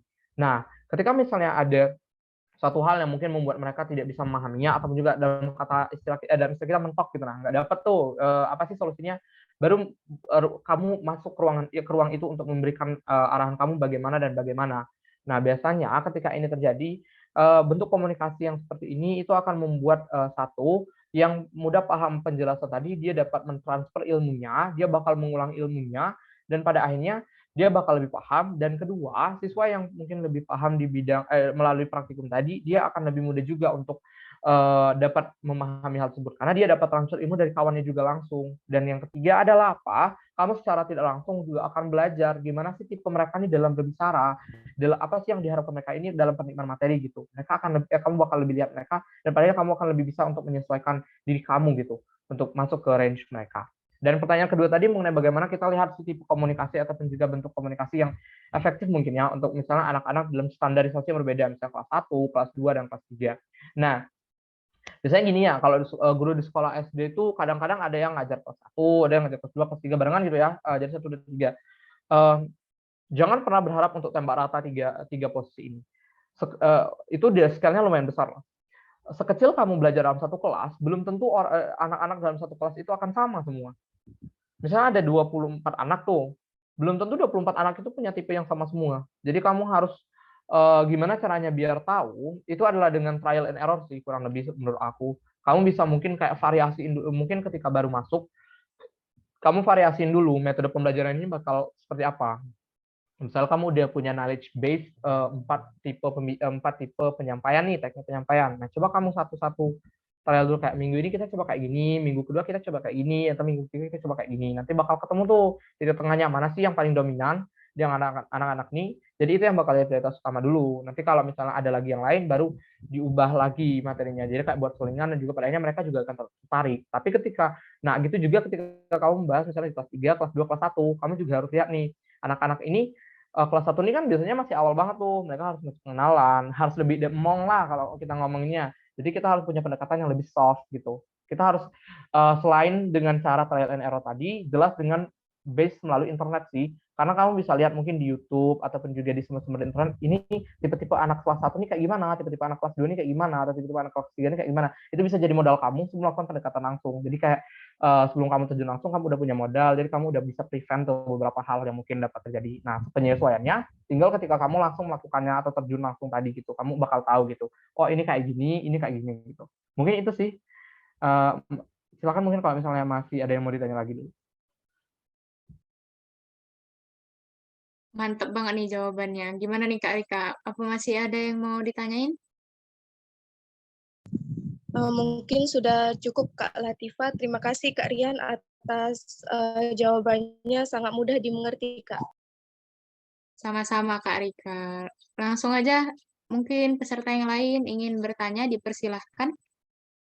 Langsung ada nih Kak, di kolom chat dari Kak Rahma Kamilia, PGSD Angkatan 21, izin tanya, bagaimana cara membuat informasi yang ingin disampaikan secara langsung menjadi lebih simpel? Karena seringkali informasi yang dipikirkan ketika disampaikan menjadi berbelit-belit, sehingga menyulitkan sang penerima. Mungkin Kak Rian langsung bisa dijawab, Kak.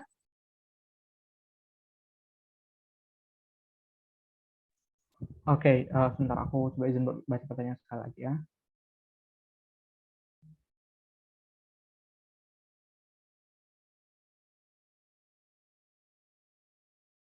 Oke, untuk nyampaikan materi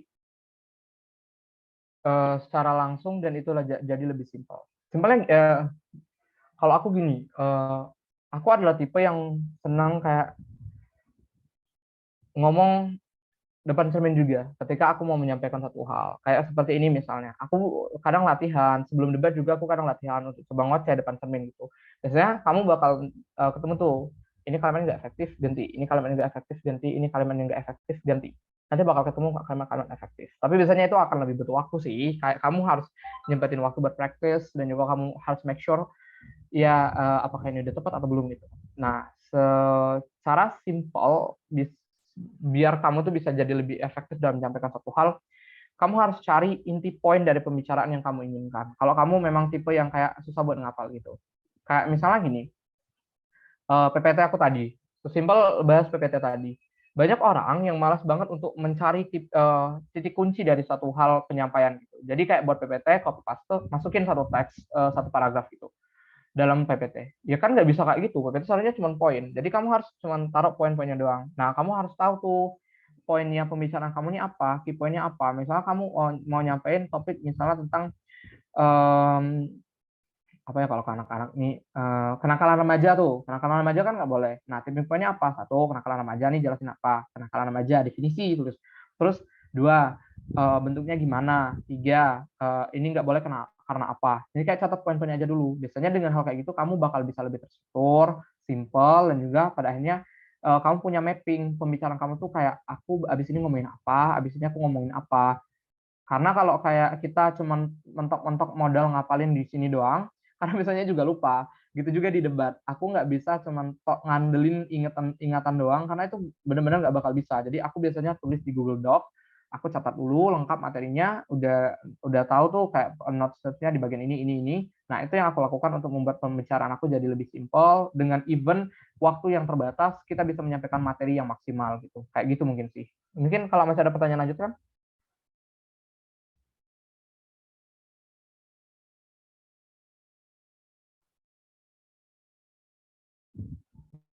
Terima kasih kepada Kak Rian. Itu tadi Kak jawabannya untuk pertanyaan dari Kak Rahma. Mungkin partisipan yang lain masih ada yang ingin bertanya, dipersilahkan.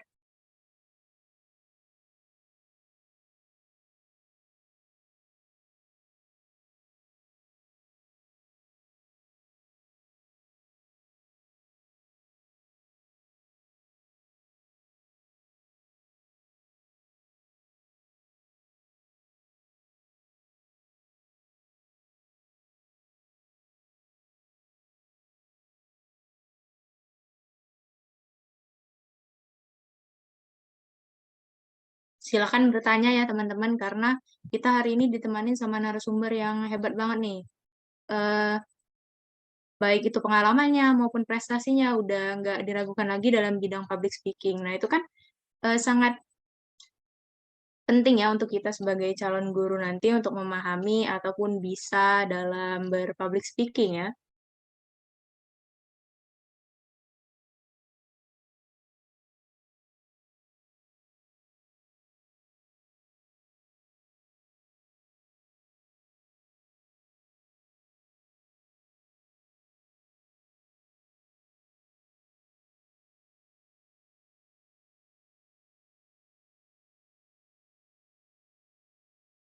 Langsung yang kemudian dari Bintang Kejora, untuk menciptakan sebuah kreativitas sebagai guru tentunya akan membebaskan atau melepaskan siswanya untuk berpikir, melakukan dan menciptakan sesuatu. Lantas menurut Kakak secara general, bagaimana cara memberikan atau mengomunikasikan solusi tanpa menggurui dan memaksa mereka?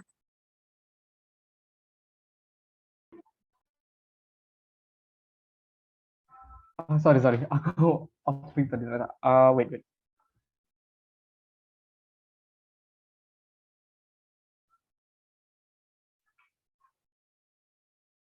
Oke, gimana cara mempertahankan pembicaraan itu biar kayak inline itu maksimal dan juga enggak sorry. Ini pertanyaan dari Bintang Kejora tadi ya? Iya Kak, yang dari Bintang Kejora dulu. Oke, sorry, aku salah baca nih.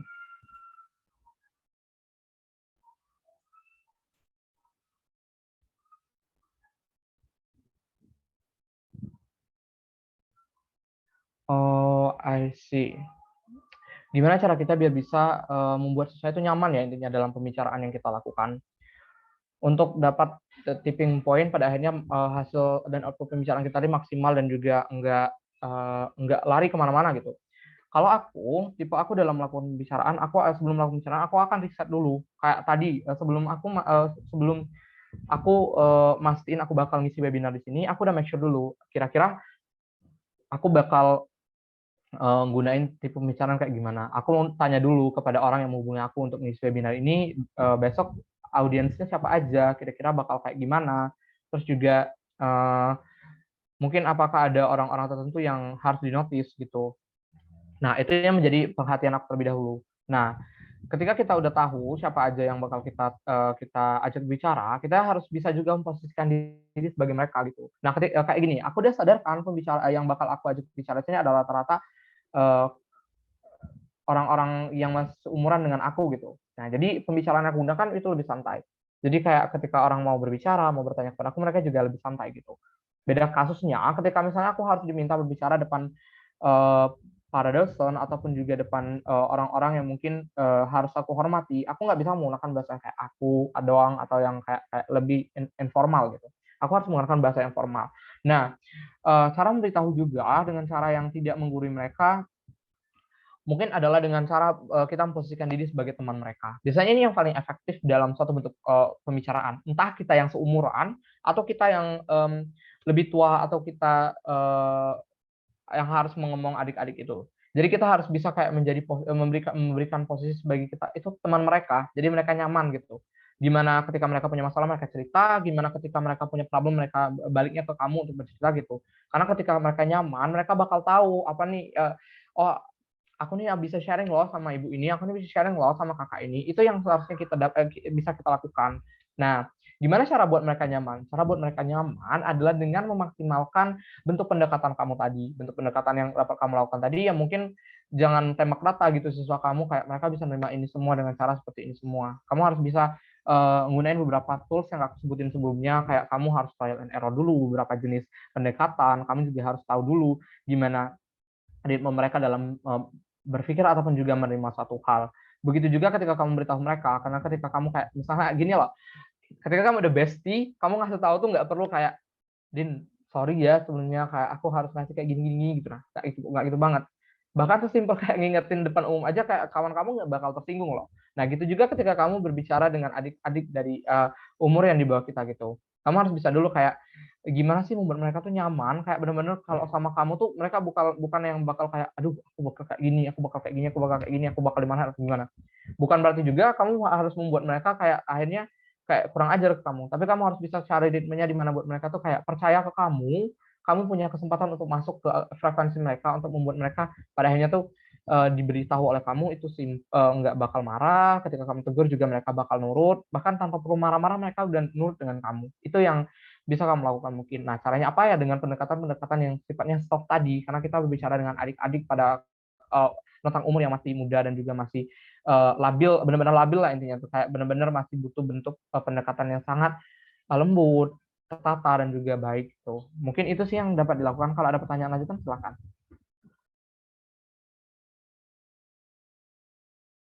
Gimana Kak Bintang, Mas? Apakah masih ada yang ingin ditanyakan?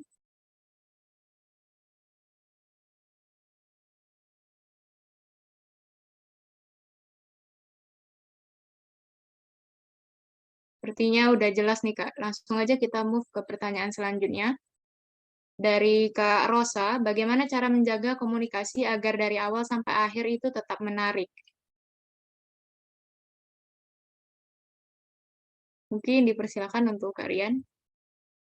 Oke, bagaimana cara membuat penyampaian itu tetap menarik dari awal sampai akhir? Bentar, aku izin untuk balas pesan sebentar ya. Nggak lama.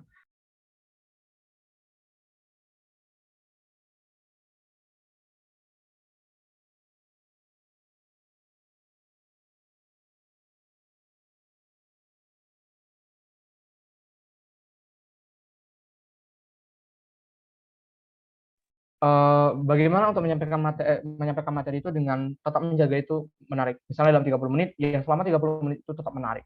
Satu, pelajari cara kamu berbicara. Sadarin kayak kamu ngomong depan cermin itu menarik nggak sih? Kayak apakah kamu tuh flat ngomongnya kayak benar-benar gitu-gitu aja, nggak punya perubahan gitu kayak ngomongnya. Nah kalau sadar kamu itu flat, coba untuk melakukan variatif pembicaraan yang kayak jangan ngomongnya kayak ya monoton gitu aja gitu. Kalau kamu aja dengernya enak kamu ngomong, nah gimana orang lain mau denger gitu? Cara tahunya gimana? Coba rekam ketika kamu berbicara. Kamu berbicara depan cermin, rekam dan dengarkan. Kalau kamu itu aja nggak ada intonasi dan perubahan ataupun juga kayak bentuk-bentuk yang oh ayo gini, ayo gitu-gitu, itu tuh berarti salah satu key yang harus kamu perhatikan. Satu, ubah itu.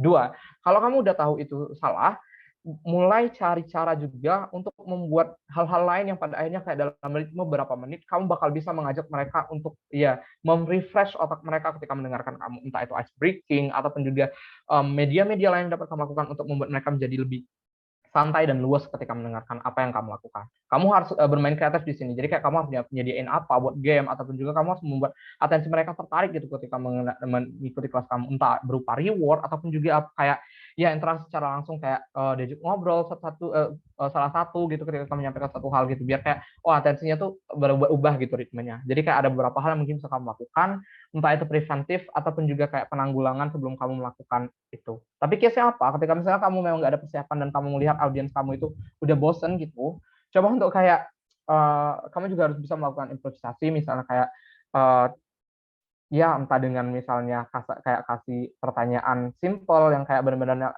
basic gitu yang bakal bisa dijawab oleh semua orang aja gitu. Jadi kayak tiba-tiba tembak aja salah satu buat ayo kita diskusi sebentar, menurut kamu ini gimana sih gitu. Nah, kayak pendapat mereka aja ataupun juga hal-hal kayak gitu. Biasanya itu bakal kayak membuat orang-orang oh notice oh ini kita butuh kayak bentar gitu dan jadi mereka kayak balik lagi tuh atensinya. Mungkin kayak gitu sih kalau dari aku sistem aku biasanya membuat pembicaraan aku menjadi lebih um, mudah untuk dinotis oleh audiensku. Kurang lebih kayak gitu. Baik, terima kasih Kak Rian atas jawabannya. Untuk Kak Rosa, gimana nih Kak penjelasan dari Kak Rian tadi? Ya, sama-sama Kak. Mungkin untuk teman-teman yang lain yang ingin bertanya, dipersilahkan.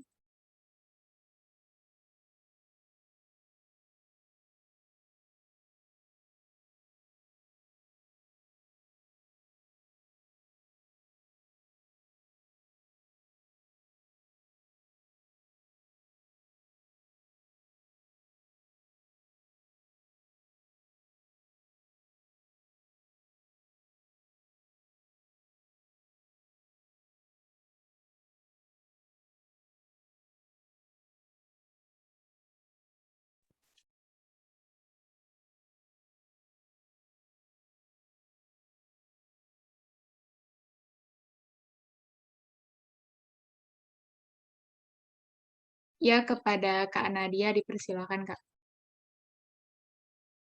Baik, terima kasih kepada moderator dan juga terima kasih juga kepada Kak Rian atas penyampaian materinya yang luar biasa. Di sini yang Nadia mau tanyakan itu, Kak, permasalahan kalau kita belajar public speaking. Itu kalau menurut Nadia karena menumpuk mental kita dari kecil itu takut untuk menyampaikan pendapat kita, takut untuk kalau salah nanti diketawain, atau kalau mau bertanya itu nanti takut kena marah. Nah, gimana caranya, apakah public speaking ini penting atau bisa untuk diajarkan sedari kecil kepada anak, dan kalau memang iya, bagaimana caranya untuk mengajarkannya itu kepada anak agar anak itu berani gitu berbicara di depan umum untuk misalnya bertanya ataupun menyampaikan pendapatnya. Itu pertanyaan dari Nadia, Kak. Sekian. Terima kasih kepada Kak Nadia atas pertanyaannya. Mungkin Kak Rian langsung bisa dijawab, Kak. Baik, terima kasih Nadia atas pertanyaannya. Ini menarik nih. Ini case basic banget yang buat banyak orang pada akhirnya nggak berani ngomong. Sesimpel kayak disuruh nanya aja nggak berani gitu ya, karena takut diketawain. Dan salahnya juga, yang lainnya juga ngetawain. Harusnya nggak boleh. Tapi ya udah, itu udah jadi basicnya orang Indonesia kayak gitu. Seneng banget ngeliat orang lain salah depan orang lain. Gimana cara ngatasinnya? Mungkin aku belum punya pengalaman spesifik ya, karena aku juga belum punya anak atau juga belum berkeluarga gitu. Jadi aku bahasnya berdasarkan pengalaman aku yang aku lihat dari keluarganya kakak aku aja. Gimana tipe kakak aku dalam ngajarin anaknya dan aku lihat efeknya gimana. Biasanya kenapa kita punya mental yang sangat lemah untuk bertanya adalah karena kita terbiasa untuk mendam itu dalam hati kita. Nah, ceritanya keseringan ngebatin nih, nggak mau ngomong gitu, ngebatin doang. Apalagi cewek biasanya kan kayak ya mau dimengerti gitu, nggak bercanda doang. Jadi kayak gini, Kalau sistem yang benar itu seharusnya kamu harus bisa mengajak anak kamu berdiskusi sekecil apapun anak kamu itu. Simpelnya kayak gini ya, kalau mereka udah bisa ngomong, udah ngerti kayak mau ini mau itu udah artinya mereka udah bisa diajak berdiskusi. Nah, apa yang diterapin sama kakak aku untuk mendidik anaknya? Yang aku lihat dia selalu melibatkan anaknya untuk diskusi suatu hal. Even hal itu kayak something yang seharusnya dibicarakan oleh orang dewasa, mungkin yang kayak konteksnya mungkin masih bisa mereka terima gitu. Kayak sesimpel mau mudik gitu, mereka aja ajak anak mereka berdiskusi, ini abang mau mudiknya kayak gimana, kita mau naik pesawat, naik mobil, atau naik bis, kayak silakan pilih gitu opsinya. Nanti dia disuruh ngasih tahu, dia oke, ponakan aku bilang kayak mau naik pesawat karena lebih simpel, nggak bakal lama gitu, juga nggak perlu duduk lama banget gitu. Ya udah, karena dia ngasih tahu kayak gitu, misalnya kita punya pilihan yang beda gitu, kita mau bawa mobil, ya juga coba dikasih tahu, gini ya bang, kayak kita mau kayak gini, kata kita bakal kayak gini, jadi pakai mobil aja. Biasanya ini akan ngefek, karena dari kecil anak itu udah terbiasa untuk dikasih space untuk mereka memberikan pemikiran mereka, dan itu bakal terbawa. Aku lihat banget ke ponakan aku itu, dia bakal protes ke aku ketika misalnya aku menyampaikan satu hal yang mungkin menurut dia nggak sesuai gitu. Sesimpel kayak apa ya, milih jalan. Karena kalau dia udah tahu jalannya, misalnya aku milih jalan mau ke tempat X gitu, aku milih jalan yang ini. Karena dia udah tahu misalnya jalan ini there's something problematic here gitu. Dia kasih tahu kayak, Om, kenapa nggak lewat jalan yang kemarin? Di sana kemarin Bapak ngasih tahu jalan itu lebih benar gitu. Dia bakal kasih tahu. Jadi kayak dia udah punya trigger sendiri dalam otaknya untuk, ya aku punya kesempatan untuk memberitahu dengan caraku gitu.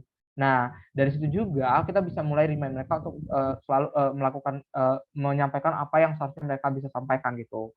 Kayak itu nge-training mereka untuk punya keberanian untuk menyampaikan apa pemikiran mereka, diskusi mereka caranya bagaimana. Itu yang dapat kita lakukan untuk membangun mental untuk berani berbicara depan umum ataupun juga menyampaikan hal seperti itu. Tapi kalau case-nya kita udah ketemu orang yang udah gede, atau kayak kita sendiri nih yang punya permasalahan, atau kayak sekedar nanya aja takut, kayak mau nanya tuh naik turun banget gitu ngangkat tangannya. Sebenarnya aku juga kadang-kadang kepikiran kayak gitu. Tapi untuk beberapa case kadang kayak ya udahlah, tanya-tanya aja, juga orang mungkin nggak tahu gitu. Biasanya cara untuk ngatasin ini adalah dengan satu, kalau kamu berani nekat ya udah nekat aja dulu gitu. Tapi kalau susah buat kayak gitu, coba untuk satu, cari kawan yang bisa diajak diskusi juga dulu. Jadi gini, ketika misalnya kamu dalam kelas, kamu belajar nih, nggak ngerti, kamu tuh dalam diri materi dasar nggak ngerti, mau nanya, tapi kamu tuh nggak berani. Coba ajak kawan kamu diskusi dulu, gimana nih, mau tanya nggak? Biasanya kalau kita udah punya trigger satu orang, kita tuh bakal main berani tuh mulai. Sesimpel kayak misalnya aku sama kawan aku yang biasanya sering belajar bareng, kalau aku ngerti, aku nanya dia dulu. Gitu juga kalau dia nggak ngerti, dia nanya aku dulu. Kalau udah sama-sama nggak ngerti, yaudah yuk tanya aja. Gantian, aku dulu yang nanya, atau kamu yang nanya nanti. Nah, itu biasanya bakal kayak ngasih, oh ya udah, kita ada kawan tuh buat nanya. Nah, nanti kalau biasanya tuh gini, kalau kamu udah berani nanya sekali, kedua, ketiga, keempat tuh kamu udah bakal biasa aja, nggak bakal takut lagi. Tapi case-nya itu adalah untuk mulai yang pertama kali. Nah, caranya satu, kalau kamu udah posisinya besar kayak kita sekarang, udah kayak nggak bisa lagi ya dari anak-anak mau dikasih space kayak gitu.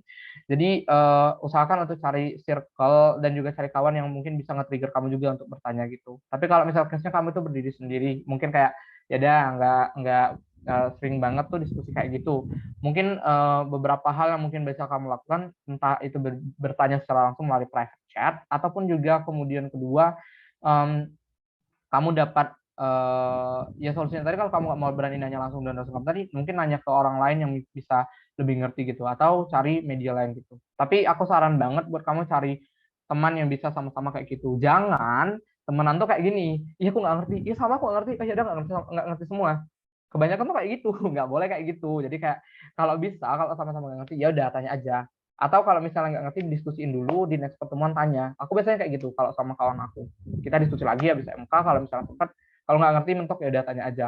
Atau tanya secara private langsung. Biasanya kalau kita udah punya connected sama dosen tertentu, kayak kita udah biasa nanya secara langsung melalui private chat. Untuk nanya di kelas pun juga kayak udah biasa aja. Paling burden kita cuma kayak ke bapaknya doang, takutnya salah atau enggak gitu. Kalau takut sama teman-teman yang lain, sebenarnya juga bisa kayak gini sih, tanamin ke diri kita, kayak teman-teman kita belum tentu ngerti. Jadi what for kamu takut ketika kamu mau bertanya sesuatu. Tapi biasanya susah untuk tanamin mental kayak gitu. Jadi mungkin preventive action yang dapat dilakukan tadi adalah seperti hal yang aku sebutkan sebelumnya. Terutama kalau kamu sekarang punya adik kecil ataupun juga kayak keponakan, coba untuk ajak mereka untuk sering berdiskusi seperti itu. Biar mereka kayak nggak kebagian sistem kayak kita gitu. Nggak boleh apa-apa nggak berani itu nyampein ke orang tua gitu. Jadi harus mulai dibangun untuk kasih space pada mereka untuk berbicara. Mungkin kayak gitu. Kalau ada pertanyaan lain, silakan.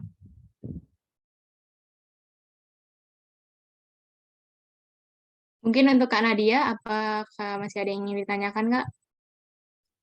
Cukup, Kak. Sudah sangat jelas jawabannya. Oke, terima kasih. Apakah masih ada yang ingin bertanya?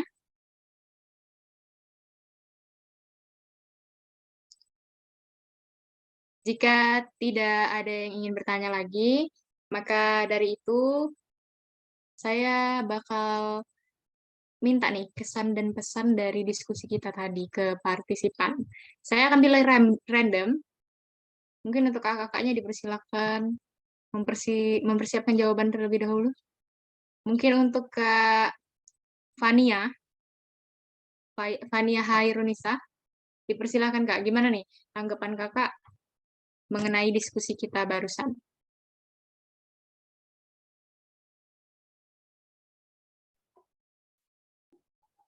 Halo, Assalamualaikum. Waalaikumsalam warahmatullahi wabarakatuh. Suara mic saya terdengar dengan jelas, bukan? Terdengar, Kak. Terima kasih.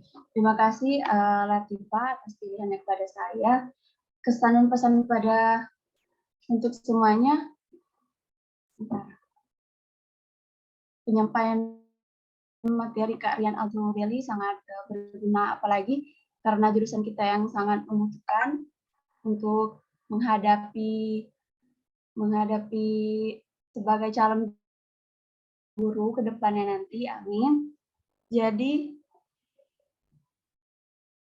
pematerinya yang sangat berguna, terus cara penyampaian juga mudah dipahami, dan pertanyaan-pertanyaan dari teman-teman juga sangat mudah dipahami. Itu aja. Untuk Kak Rian Al-Jumabeli, terima kasih banyak penyampaiannya. Baik, terima kasih Kak Fania. Mungkin Kak Rian langsung aja izinkan saya untuk menyampaikan kesimpulan mengenai diskusi kita pada hari ini. Bahwasannya komunikasi ialah proses penyampaian informasi, namun tidak hanya itu, komunikasi yang efektif itu apabila memiliki 4 poin ini, yaitu tepat, menarik, simple, dan mencapai target pembicaraan. Tepat yaitu tahu dengan siapa kita berbicara, baik itu dari tutur kata maupun cara kita menyampaikan suatu informasi tersebut. Kemudian menarik, yaitu dengan metode yang lebih kreatif, dan juga simple, mudah dipahami, sehingga kita dapat mencapai target pembicaraan tadi. Kemudian terdapat 4 tipe komunikasi yang sering dipakai, yaitu yang paling sering yaitu dari segi lisan atau yang langsung terjadi, dan juga yang kedua dari non-verbal, baik itu menggunakan gesture ataupun mimik ekspresi. Dan yang ketiga tertulis menggunakan media seperti papan tulis, buku, dan lain-lain. Dan yang terakhir menggunakan visual seperti foto maupun poster-poster. Dan juga 5 kunci komunikasi kepada siswa yaitu respect, menghargai siswa yang ada, kemudian empathy, mampu menempatkan diri pada posisi yang tengah terjadi atau mampu menempatkan diri ke posisi yang tepat pada saat itu, kemudian audible, dapat didengarkan dan juga diterima dengan mudah, clarity, jelas dan mudah dipahami, dan yang terakhir yang harus dimiliki yaitu humble, rendah hati, dan menyenangkan bagi siswa. Namun ada juga hal yang harus diperhatikan saat melakukan ini kepada siswa, yaitu kita harus paham dulu kebutuhan siswa, kemudian variasi konten yang kita sampaikan, teknik penyampaian juga berpotensi terhadap tercapai atau tidaknya dari materi pembicaraan tadi, dan juga reaksi dari siswa tersebut. Nah, ada hal-hal yang dapat kita lakukan kepada siswa sebagai sebagai calon guru, yaitu problem. Kita coba untuk menemukan kesulitan atau permasalahan dari siswa dan juga kemudian kita cari pemecahan masalahnya atau kita menganalisis. Kita bisa cari di internet maupun melalui pengalaman kita, melalui trial and error, seperti yang dikatakan oleh Kak Rian tadi, kemudian barulah kita mendapatkan solution atau solusi. Solusi ini juga yang harus memupuk kreativitas, kekompakan, dan eksplorasi. Baik, kemudian dari pertanyaan tadi kita dapat membuat kesimpulan, cara dua anak yang berbeda itu dapat memahami dalam satu waktu, yaitu dengan menggunakan variative method atau contohnya itu diskusi, yang mana apabila rentang umur mereka itu berdekatan, maka akan lebih mudah untuk menerima atau menyerap informasi. Dan juga bagaimana cara memahami anak yang belum efektif dalam berkomunikasi, kita harus pandai menentukan pendekatan terhadap anak tersebut, yang biasanya kalau untuk anak SD kita melalui pendekatan yang lembut, yang lebih memperhatikan mereka. Dan juga melalui trial and error juga. Bagaimana cara menyampaikan materi secara langsung menjadi lebih simpel, yaitu dengan mencari inti poin yang ingin kita sampaikan agar apa yang ingin kita sampaikan itu lebih terstruktur. Kemudian ada juga cara berkomunikasi tanpa menggurui, yaitu dengan melakukan pendekatan seperti teman, yang mana kita harus menggunakan tutur kata yang lembut, kemudian tertata, dan bagaimana cara menjaga pembicaraan agar tetap menarik, yaitu mulai mencari hal baru, dan juga mulai untuk menggunakan ekspresi. Karena apabila kita terus-terusan berbicara namun tidak ada ekspresi, maka orang akan bosan ya ketika mendengarnya. Dan yang terakhir, apakah public speaking sudah bisa diajarkan kepada anak sejak usia dini? Jawabannya tentu saja, yaitu memulainya dengan hal-hal kecil, contohnya seperti berdiskusi di rumah mengenai suatu hal tertentu. Baik, karena dirasa cukup sesi ini, saya ucapkan terima kasih kepada Kak Rian, narasumber kita hari ini yang telah menyampaikan materi dengan baik dan menjawab pertanyaan dengan baik pula. Pada partisipan yang telah menyimak dan juga bertanya, saya ucapkan pula terima kasih. Saya selaku moderator pamit undur diri dan mohon maaf atas segala kekurangan. Pada Allah saya mohon ampun. Selanjutnya, saya kembalikan lagi ke MC. Terima kasih kepada Saudari Latifah yang sudah memandu diskusi kita yang sangat keren pada hari ini. Dan tak lupa juga saya ucapkan terima kasih kepada pembicara kita, yakni Kak Rian Altobelli, yang sudah bersedia untuk memberikan kami semua ilmu yang sangat bermanfaat ini. Baik, acara selanjutnya yaitu pembacaan doa yang akan dibacakan oleh Saudara Faisal Amustoh. Kepadanya saya persilakan.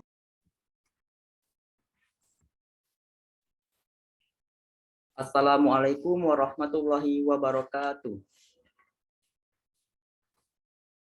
Kepada para hadirin, izinkan bagi saya untuk memimpin doa sesuai dengan tata cara berdoa dalam syariat Islam. A'udzubillahi minasyaitonirrajim. Bismillahirrahmanirrahim. Alhamdulillahi rabbil alamin. Hamdan yu'afi ni'amahu wa yukafi'u mazida. Allahumma salli ala sayyidina Muhammadil Fatihi lima ughliqa wal khatimi lima sabaq. Nasiril haqqi bil haqqi wal hadi ila syiratikal mustaqim. Wa ala alihi haqqa qadarihi wa miqdarihil azim. Ya Allah ya Rabbal alamin, kami panjatkan segala puji dan syukur atas segala nikmat yang telah Engkau berikan kepada kami. Ya Allah ya Rahman, jadikanlah webinar yang kami laksanakan ini membawa kami menuju keridhaan dan keberkahan dari-Mu, sehingga bisa bermanfaat bagi diri kami maupun bagi semua orang. Ya Allah yang Aziz ya Jabbar, permudahkanlah segala urusan kami Ridhokanlah setiap langkah kami di dalam menuntut ilmu. Jadikanlah kami sebagai hamba-Mu yang selalu rendah hati. Ya Allah ya Karim, bersihkanlah hati kami, bersihkanlah pikiran kami, bersihkanlah jiwa kami, sehingga kami bisa beristiqomah dalam menuntut ilmu dan menggapai cita-cita kami. Allahumma gfir lana zunubana wali walidina warhamhuma kama rabbayana shaghira. Allahumma ya mukallibal qulubi tsabbit qulubana ala dinik. Allahumma inna nas'aluka salamatan fid din wa afiyatan fil jasad wa ziyadatan fil ilm wa barakatan fil rizq wa taubatan qoblal maut wa rahmatan indal maut wa maghfiratan ba'dal maut. Allahumma hawin alina fi syakaratil maut wan najata minan naril akhwa indal hisab. Rabbana atina fid dunya hasanah wa fil akhirati hasanah wa qina azaban nar. Wa sallallahu ala sayyidina Muhammadin nabiyil ummi wa ala alihi wa sahbihi wa sallam. Subhana rabbika rabbil izzati amma yasifun. Wassalamun alal mursalin. Walhamdulillahi rabbil alamin.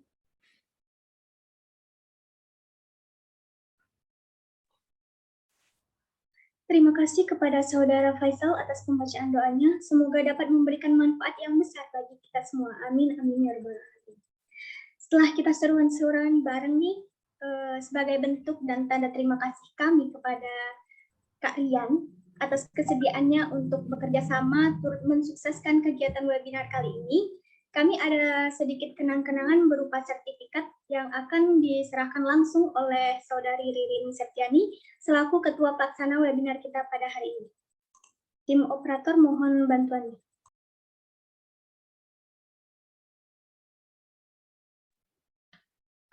Baik Kak Rian, ini ada sedikit penghargaan berupa sertifikat dari HMPD kepada Kak Rian sebagai bentuk terima kasih karena sudah bersedia menjadi pembicara pada hari ini. Mohon diterima ya Kak. Baik, terima kasih semuanya.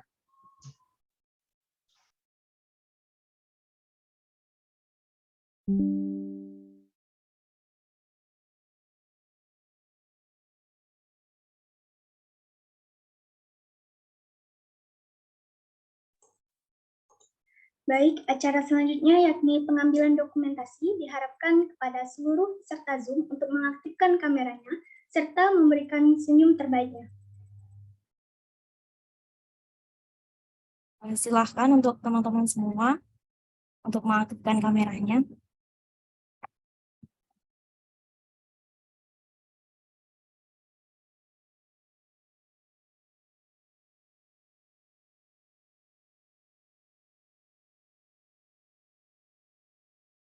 Ada yang masih mau untuk aktif kameranya?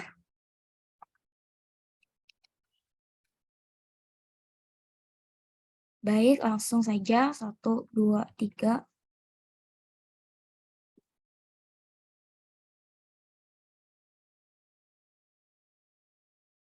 Selanjutnya. 1, 2, 3. Sudah, terima kasih.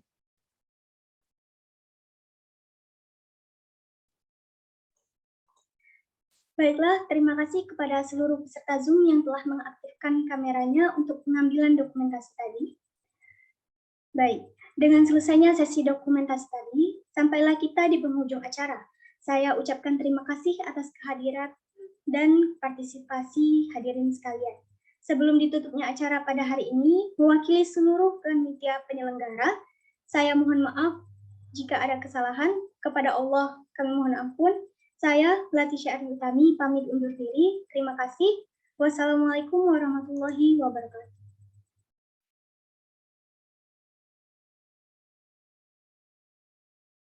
Waalaikumsalam.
Boleh langsung dimulai deh, kalau nggak nunggu siapa-siapa lagi.